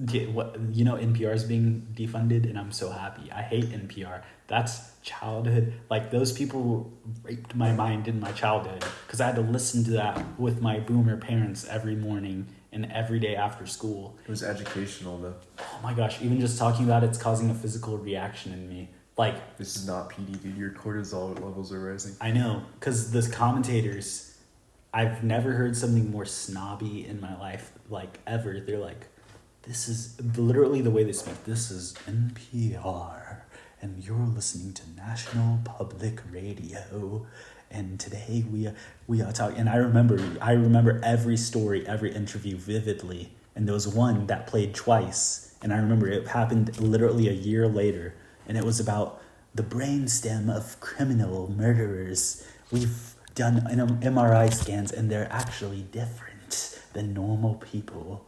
No shit, Sherlock. Wow, that's racist. No, because they were like, oh, they experienced, I think it was... generational trauma? Maybe. They were like, they experienced something, and it caused them to act differently. Like...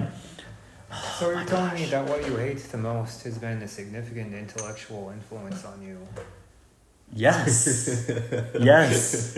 No, but it wasn't that intellectual. Like it literally, like looking back, most of it was literal, like actual liberal slop.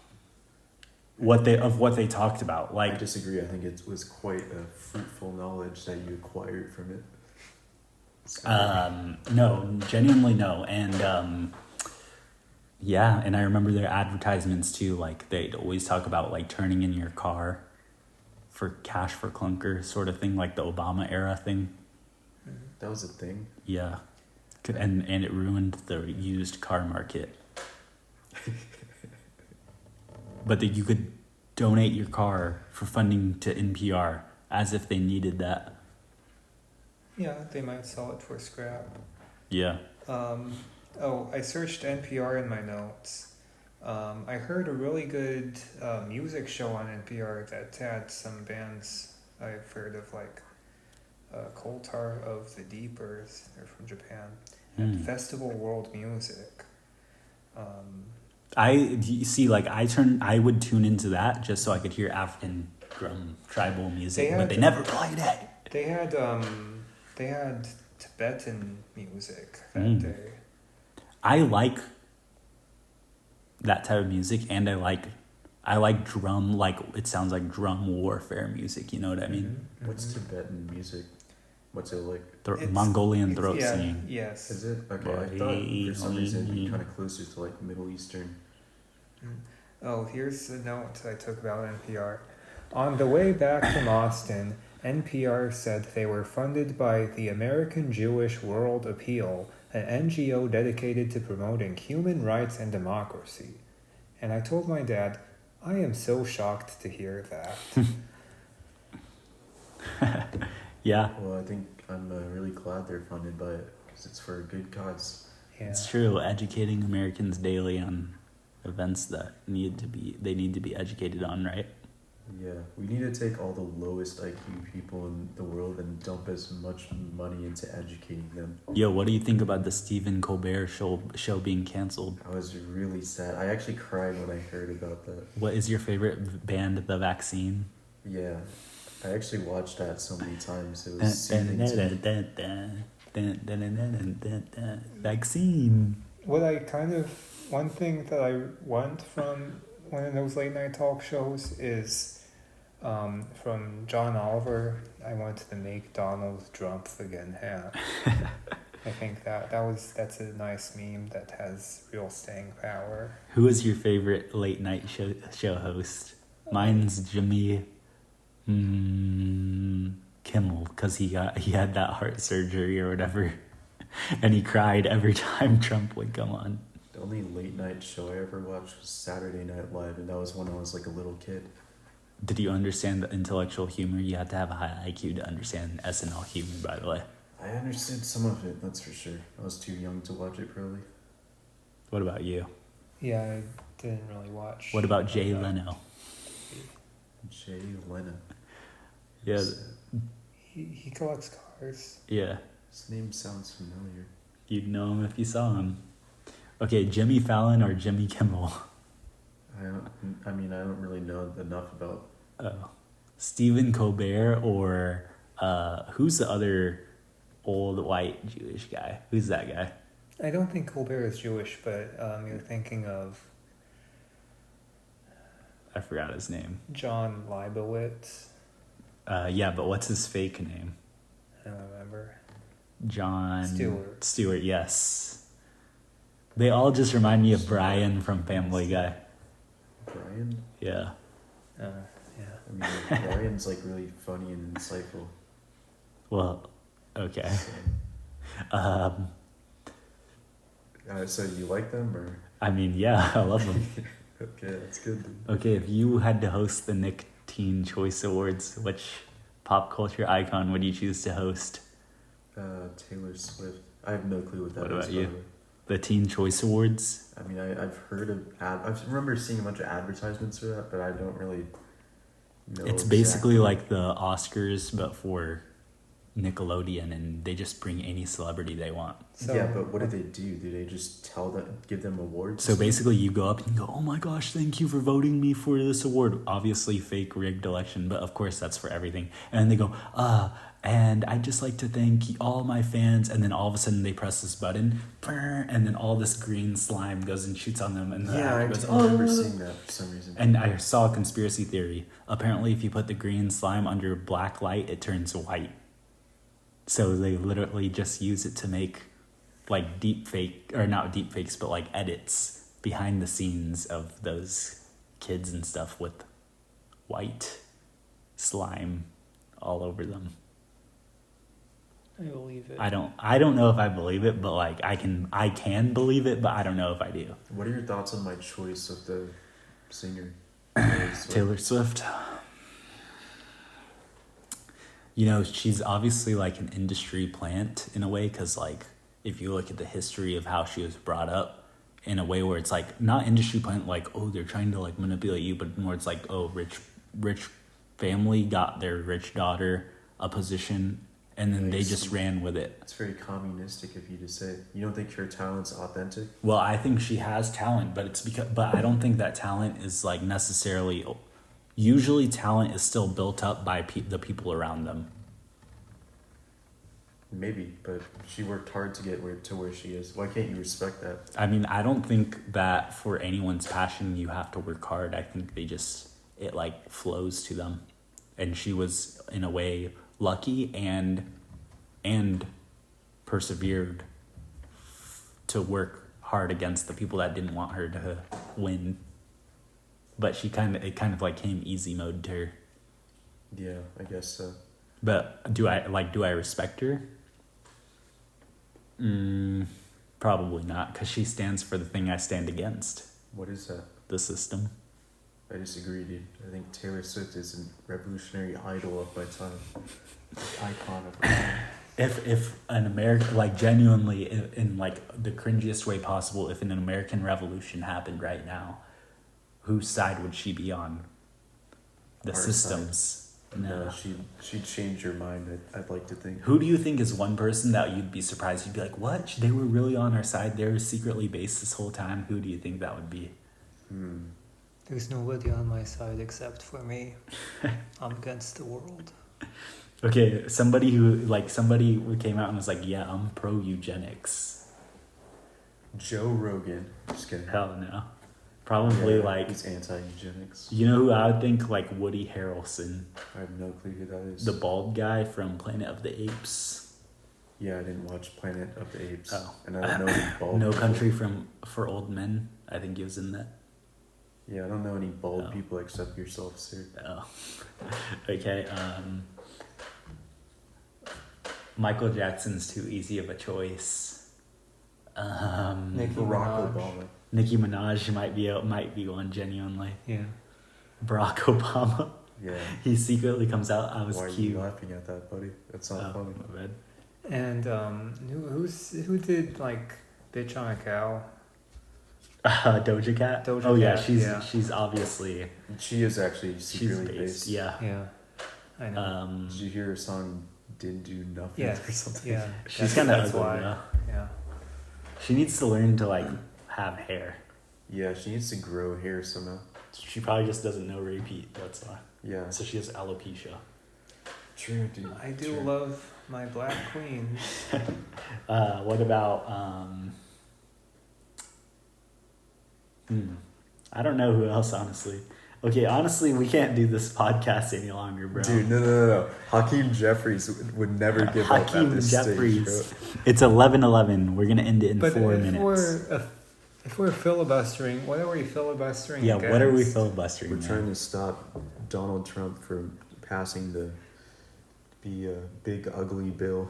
The BBW, the big Yeah, beautiful so White House. As a avowed tax and spend socialist Democrat, I sure am concerned about how much this bill will raise our national debt by trillions. That is certainly a good point. Do you raised think there. debt's actually a problem? Yes or no? Yes, Do you? Yes. Okay, why? Money is fake. because economy is interconnected. Okay. And when I go to buy food, it is all gonna have like repercussions. My food is gonna be more expensive and stuff. Okay, tell me this though. If the US government said, we found $3 trillion that we did not account for in our account. That's And- modern monetary theory. Okay, wait, listen. And they said we're gonna put it into the debt so that we lose, like we lose $3 trillion worth of debt that we have right now. So we're basically like, feeding into the debt pool, so it's less. And who out of the whole world would be like, you guys are lying, if they were obviously lying? That's what we already do. Exactly. So why does it matter? Because it's inflation. But they can just lie and everyone will believe them. Yeah, but everyone will believe them by raising their prices. Why? What if they just don't? It's like saying the world's in debt, which is what people say. The whole world's $40 trillion in debt. To the Decepticons. But see, like, everyone mentally clears that, then then the $40 trillion is gone. But somebody is keeping track. Some guy's buying bonds and is like, I need my money. Some random guy investor in China is buying up every U.S. bond issued, and we're gonna screw that guy over if we don't pay them back. Yeah, but that's why you create an invisible guy that's buying the bonds. You think so? Well, that's called the Federal Reserve. Yeah. So then what? That's why Ron Paul was right. We need to end the Fed. But why? That's the invisible guy buying the bonds. Then I don't know. then Doesn't they're the not. Fed They're helping. control the economy though? Don't they like keep the interest rates in check or something? I don't know. I'm not an economist. Yeah, me either. So you have a guy and he's not even real and he's buying the bonds and the bonds clear the debt and then Just kill. Well, that's good. then you just kill the guy. He died. He died and he's not gonna get the money anymore. That's what happens with Bitcoin. Everyone has What? inheritors and heirs who will inherit Not this the guy. bonds. He just died with all of it. Then it goes back to the state. And so yeah. Oh, okay, yeah. Exactly, and that's what's happening. Tell me I'm wrong here. Please, I want to be wrong, but it's true. How does that happen with Bitcoin? What are you saying, dude? Okay, Bitcoin. Listen, like honestly, I believe in Bitcoin, and I 100% have faith in Bitcoin because Sam Hyde told me to. But here's the thing. Bitcoin has a fundamental problem. It's called anyone who's low IQ would believe in it.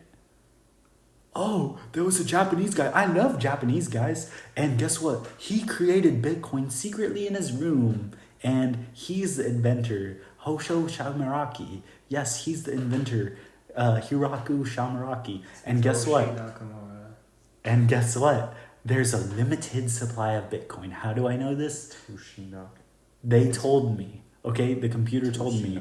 And guess what? Oh, Yeah, it's the limited supply amount of Bitcoin. Guess what? There's so much of it people lost on their passwords. Okay, what does that mean? It like literally this sounds like the biggest scam known to mankind. I believe in it though. I don't think it's a scam, but I'm just saying it does sound exactly like a scam. So, the bank that now owns so much Bitcoin. Oh, how did they find the Bitcoin to buy that? The price, that value doesn't make sense. Oh, they found it on a laptop. Tell me why they can't just say that and everyone would eat it up. This is like the same thing with the debt. Like people can just buy these lies. And that's how people... Because you can't print Bitcoin. Exactly. Yeah. So how would they lie about it? Like they'd have to obtain it somewhere. Because they created Bitcoin. I think, yeah. They didn't create. Well, it's based on like open source algorithms and shit. You'd have to like compromise those cryptographic protocols and stuff. And how do you know they didn't? That's why Bitcoin was Because all probably... our fucking bank information would be compromised. Everything would be compromised then. And it is. That's why Bitcoin was probably made by the CIA. Exactly. But people, like, seriously, are we seriously going to believe that some Japanese guy just anonymously, like, made it in this day and age? What else is anonymous You here? don't believe in human excellence, dude. I People know, are but see, that's why I believe. creating high IQ things like it. That's why I believe in it, because I have every reason not to, and I'm going to put my faith in it. Because I need something to put my faith in besides Jesus. That sounds heretical on its face. Okay, listen. I believe in Jesus first, okay? But I also believe in Bitcoin. But not on the same level. Okay? Okay, Like yes, Jesus that's is always on top. Yeah, that's not heretical, right? Yeah. But as long as I make that Okay. distinction clear, I don't believe Jesus and Bitcoin on the same level. So you believe in the CIA money launder? Yes, like Okay. logically, it's a CIA money launderer. But it's based on like, it's not even that complicated. It's just digital signatures and hash algorithms. They would have to like compromise all of that. Yeah, they do. No, they don't. They do though. Okay, yeah, exactly. I believe they don't. But like logically, they do. Think about it. Well, do you believe the internet was created by the government? Dude, you don't understand how easy it is to make like good encryption that's not compromised. At all. Yeah. Okay, then okay, you know what? I want to believe you, so I'm gonna believe you. And okay, so you're telling me the government doesn't have access to break any encryption ever?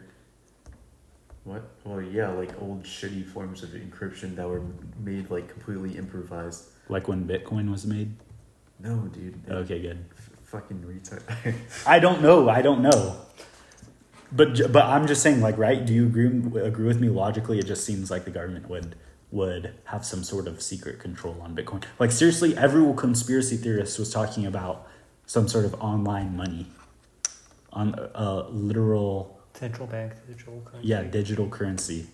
Well, This is yeah, it. but it's not It's not like centralized or anything. Anyone can. Yeah, like that's exactly like. Do you really think that they would?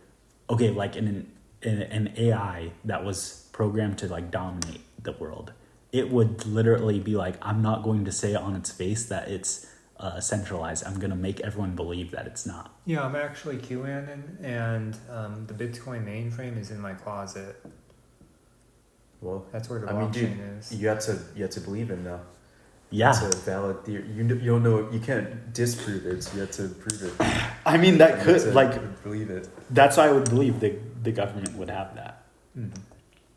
But the reason I don't believe it, though, like one reason I don't believe it is because if the government did have it, it would have already been put in motion a lot faster. Yeah, it's a salient point. You know, that's the problem with all these conspiracy theories. It's like, what really is the end game here? Yeah, but you know what? The same sort of thing with the debt, with everything else. It's like these secret societies or like an Illuminati sort of thing where it's like few people in control at the top. Like these people are kind of retarded if that was true. Like it would have been, if I was the Illuminati, it would have been done and over with already. Everyone would have been a slave. Oh yeah. Well, maybe that's exactly how they want it to be. So you don't think the Illuminati's there. No, that's too many levels. But maybe it's not enough. Yeah, maybe it's too many levels for us because we're not the Illuminati. We're not at Yeah, we're their not high level of IQ. intelligence. Maybe your They've- IQ has to be higher than 105. Like literally, okay, you know what? That makes me genuinely believe it. Because think about it, like they literally make it seem like they're not in control, but in reality they are. No. That's Have you what they ever want heard you to think. of what's it called, Roku's basilisk or something? Yeah, that sounds familiar, but I don't understand the concept of it. There's a supreme being that's all-knowing that actually transcends time. Okay. And if you don't help create it, it's going to punish you. And that's why your life sucks right now, by the way. It's Okay. because you're not helping to create this supreme being. That's if that makes sense. That actually does. That's like trying to reach the 10th dimension to get to God. I don't know. It sounds kind of Reddit to me. You think so? I mean, it does sound I mean, Reddit. I do think it's kind of like an interesting thought experiment. Like Roku's basilisk in its name sounds like a fucking Roku TV remote plus like some sort of thing that you hold. What is the thing called that you put a Rubik's Cube on? It sounds like both of those things combined together, which is extremely Reddit. Let me look up the name, make An sure it's obelisk? correct. Yeah. No? Yeah. Obelisk too, which honestly has associations with dildo to me. No, it's Roko's basilisk.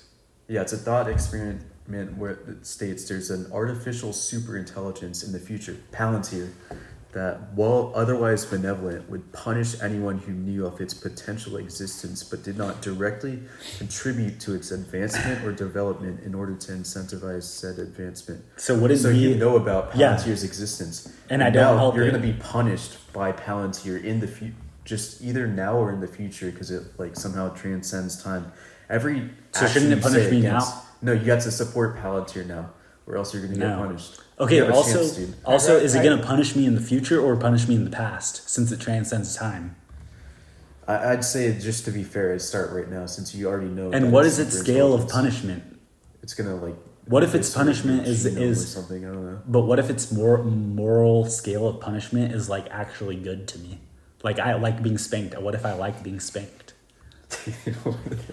Like it's true. Like Anyways, I'd rather get punished and see, you resist naughty boy. in all, not out of any masochism, but just because I'd choose to. I don't want any all-powerful AI to, control everything.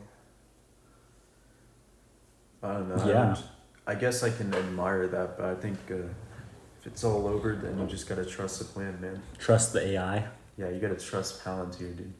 Well, that is true as well. Like transhumanism does seem like an inevitable end goal. Yeah, I've checked the early lives for Palantir. I don't trust them. Yeah, I don't trust him either. But see, this is what I mean. Like learned helplessness. We don't see any other road except for the one that's like where we're destined to right now. We have to create a different road. We have to. So how do we? But what would that road look like? Repeat, think, perceive, act. We thought that there would be a different road. We're perceiving a different road. What does the different road look like? Where would humanity end up in a good level? Like we can use technology as a tool, not a consciousness. That's true. Yeah, AI can be a tool, for example. But what would be the substitute consciousness? It would have to be evolutionary, and we can't picture that because it's just not like there yet. How do you picture something that doesn't exist? It has to be a shape. You have to start off with a shape. No, you don't. I mean, define doesn't exist. If it exists in your mind, then it exists, right? Okay. And if A you consciousness that we need a consciousness that connects people voluntarily. Like if I wanted to share your thoughts and I could somehow turn that off and on, we need a consciousness like that. That'd be terrifying. But it needs to happen in order to not have an AI that does that exact thing with a third position program to control both of us. We need a consciousness sharing that controls it, which would mean, honestly, we have to, oh, I got it. The third option is us raising our IQ through whatever you want to call it, faster than we can program AI. That's not gonna happen. Yeah. Why can't it happen? Because there's billions of people who are not having very high IQ. But what And AI is it possible? programmed very quickly, Is sir. it possible? I guess so. Then it can happen. And that's the road we have to do. So that's the road we have to act on. I don't know. I hear in one of our favorite intellectual figures, Samuel Whitcomb Hyde, if you know who that is. Yeah. He talked about this. I hear AI is just a huge bubble. It's like kind of a grift, and that Transformers or whatever is behind it. I don't know anything about AI. It's like not capable of like actual thought, and it never will be. Like if you want to create something that's capable of actually like thinking, you have to take a different approach. There's like a hard limit for how smart AI can be. Well, that's the thing. We're not competing against the AI. We're competing against the people who pay the AI programmers, Palantir. Like the CEOs of Palantir, we're competing against those people because they're using it. They're the ones using it as a tool, and that tool is a consciousness for us. But I think they have good intentions. Like if you think about it, AI is going to obsolete every Latinx job. There will be no more Ubers or DoorDashers. There will be no more like food service jobs. It'll just be like smart humanoid robot machines that will Okay. everything. Do you think you're gonna be on the side? I kind of support it. You in think that you're gonna be on the aspect. side that's gonna enjoy those commodities, or do you think you're going to be on this? It's You're going to actually be commodities. commodities. Do you think you're going to be on the side that enjoys the commodities, or do you think you're going to be pushed to the side that what happens to the Latinx? Yeah, They're gonna go back to their ancestral homeland, I would imagine. Okay, so what do you think is going to happen to you? Well, I have a useful job, unlike them. Okay, do you really think that when AI comes around that like either you're going to be next or you're going to join the elite? Which one is it? I would like to think I'd join the elite. Do you genuinely think that will happen? I mean, you don't have to join the elite, man. You can just be upper middle. You're not going to class. be the middle class, bro. I think it's possible. They don't want that around because then you start getting what is it called? What is it called when you have class jealousy? I don't know. Well, you're going to be in that situation, and those people they know historically they tend to bring the higher ones down than bring themselves up. Well, look, dude, if I can just have 4 years without having to deal with an English second language DoorDasher or some wagey messing up my Chick-fil-A order, then You're not going to get you're going to get pushed with they're them. gonna destroy the middle class in 4 years. No, dude, I will have some time to enjoy. No, but I'm Like just time saying, limits. yeah, you're gonna enjoy it for 4 years. Then they're gonna be like, yeah, we need your house to put a AI supercomputer cooler That'd be because it's kinda getting cool. a little hot for our AI buddies. That'd be pretty cool to have like access to that machinery. No, but also we need to mine Bitcoin with all of your bioenergetic fuel. So you're gonna either have to become a slave Zog mass that we burn as bioenergy, or you got to go live with the Latinx. My bad. So which one are you gonna do? I'd probably rather be the slave biomass. Okay. At least I'd be going to a good cause. Which one would you do? Yeah, I don't know, but well, first of all, I think my Latinx phase was really my happiest period in life, when I was a DoorDash driver. So I'd really hate to see those jobs go away. But that reminds me of a comic I saw, just like one webcomic, where, there's someone who time travels to the future, and the robot tells her, hey, well, this is the future and we found a way to make everyone happy forever. And so they hook her up to something that is some straight up serotonin, dopamine, and they keep her in suspended animation, they keep her alive, but just barely so, and enough to feel happy forever in her pod until the heat death of the universe, right? Oh yeah, and what's important is that she says, oh yeah, well, I'll just try it and see what happens, and and then it zooms out, and there's everyone's in their own pod, and so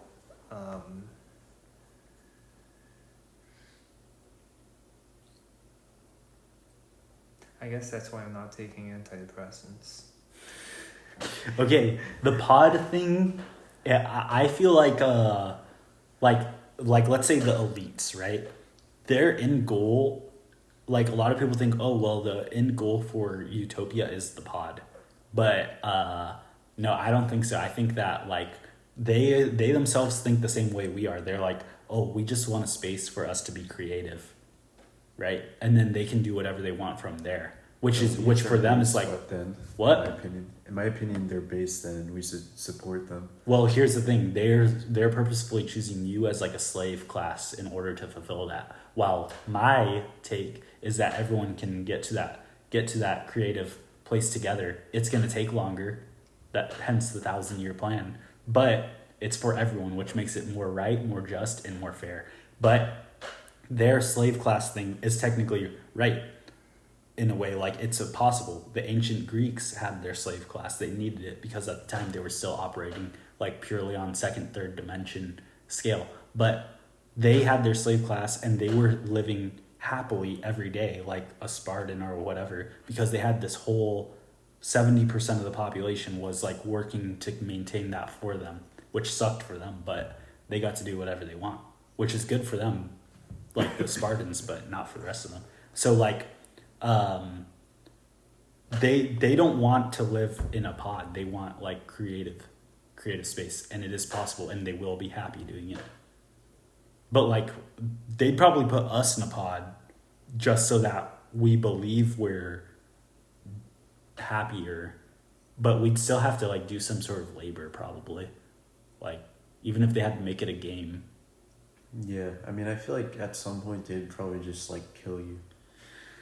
Because it's like your labor is so like undervalued at some point, because like your Palantir's like AI botnet can do anything so easily that it's like, why would you even need human slave labor at that point? That is true. So there would be an end for us. Yeah, but it probably Merciful would end. Yeah. Do you think like they wouldn't, but see the thing is they would have to make it a long enough term plan where it's like, oh, we don't just all of a sudden like round them all up and kill them all in like a horrible way where they hate it. They'd try to make it to where we love it.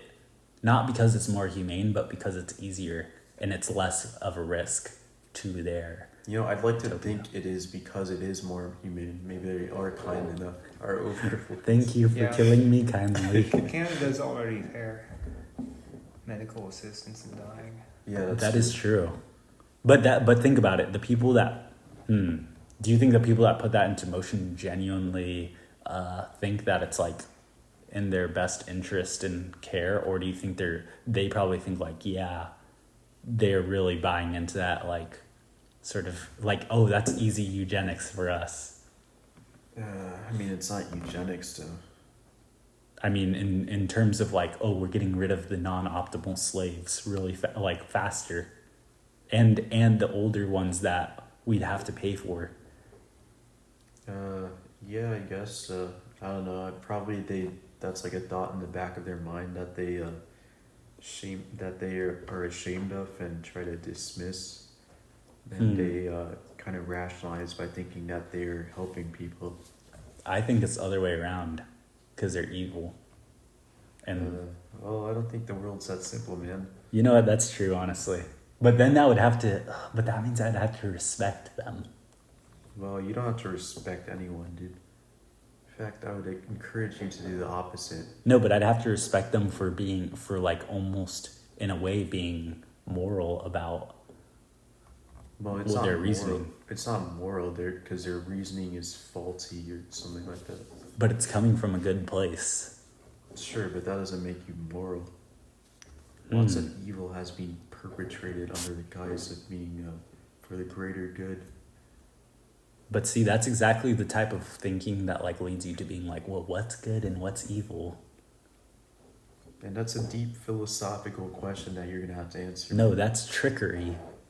That's specific religious trickery on the non-group of that specific religion's mind, okay? And the good and evil is very simple. So no, you know what? I don't believe that they're doing it with best intentions. I don't believe that they're doing it because they think, oh, well, we're doing the right thing here. I think that back thought of their mind is actually their main thought. And they're like, oh, this is great. They're like eating this up. Because in any other situation, they have the same thought process as us. Like euthanasia is like,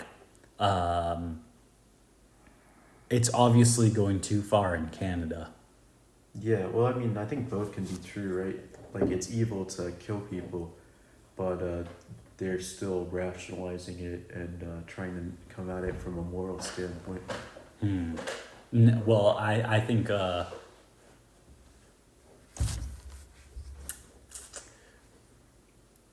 that they're rationalizing their unjust moral standpoint first, and that their moral one is like the side one.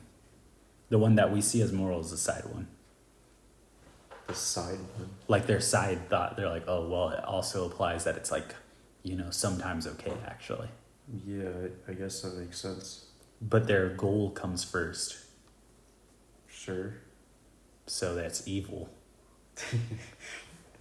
Yeah, I'm not saying it's not. And Well, I that's why think they're the wrong. action itself is evil. It's not really about their intentions, because you're killing. Their someone. intention is evil. Their action is evil. They are evil. Maybe, I guess. That's some deep philosophical. They look different than me, and therefore they're evil. Just kidding. Wow, that was kind of racist. My bad. All right. In the podcast. Wait, dude, I just have one Please. thing to say, 3 hours, 11 minutes. That means 4.5 hour long podcast.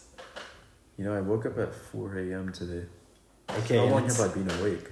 11:37 right now. So, I can't really do math, dude. What's 12 So you've plus been- 8? 20? oh, you've only been up 16 hours. What? No, just kidding. You've been up like Dude. 12 plus 8. Yeah, I've been up 20 hours. Oh, dude. But dude, we still have a long ways to go. We still have. Can you tell this guy we should end the podcast? We have a guest here. All right. We literally have a guest. We might have to call. And it. we have a. I was going to show this podcast to all the future guests and be like, yeah, this is what it's like. By the way. That's gonna be a disaster, dude. I'm going to tell them, listen, only listen to the first 57 minutes. That was the original podcast. But yeah, should I put this 3.5 hours on the Gumroad, or should I just put it with the full podcast on YouTube? Just put it on YouTube, dude. Why not? Okay. We didn't say anything cancelable this time, right? I don't think so. We actually did pretty good. I mean, you don't think eugenics is cancelable? No, I mean, we didn't Not say yet. Not in current era, dude. we didn't say anything like too extreme with it. We weren't saying anything like very negative. It came from a positive place, so I think Yeah. it's okay. Okay. Anyone who listened would get our point in a positive way. Dude, and even if it does get canceled, it means someone cared enough to do that. Mm-hmm. So Yeah. it's like we're suffering from success. Yeah. I've, All right. I've got to get my sleep. I've got to drive a long way tomorrow morning. So. Okay. All right. Well, thank you guys for listening. If you made it this far if you literally listened to all of this, tell me and I will literally reward you. Like, genuinely. Yeah, we'll give you $1. We'll give you access to the Gumroad for like $1 cheaper. We'll give you a discount. Yeah, we'll give you a 2-cent discount. Yeah, on the gold tier sub, which is $100 a week, by the way. Just kidding. What's the password? That's just, you know what? Just message me and tell me you listened to the 9th episode all the way through. Okay. No password, because I don't want that being spread around. Well, then people could lie as well. Okay, what's the passcode? You can tell them.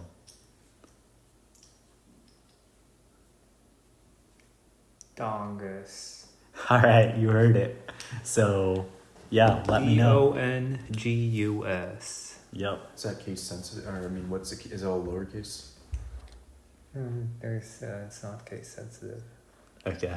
Okay. All right, so this was your podcast host, Jared, with Roshan. and our guest. Our esteemed guest, Nathan. And this was the National Public Radio. Once This again. has been Red Scare Podcast. See you guys later.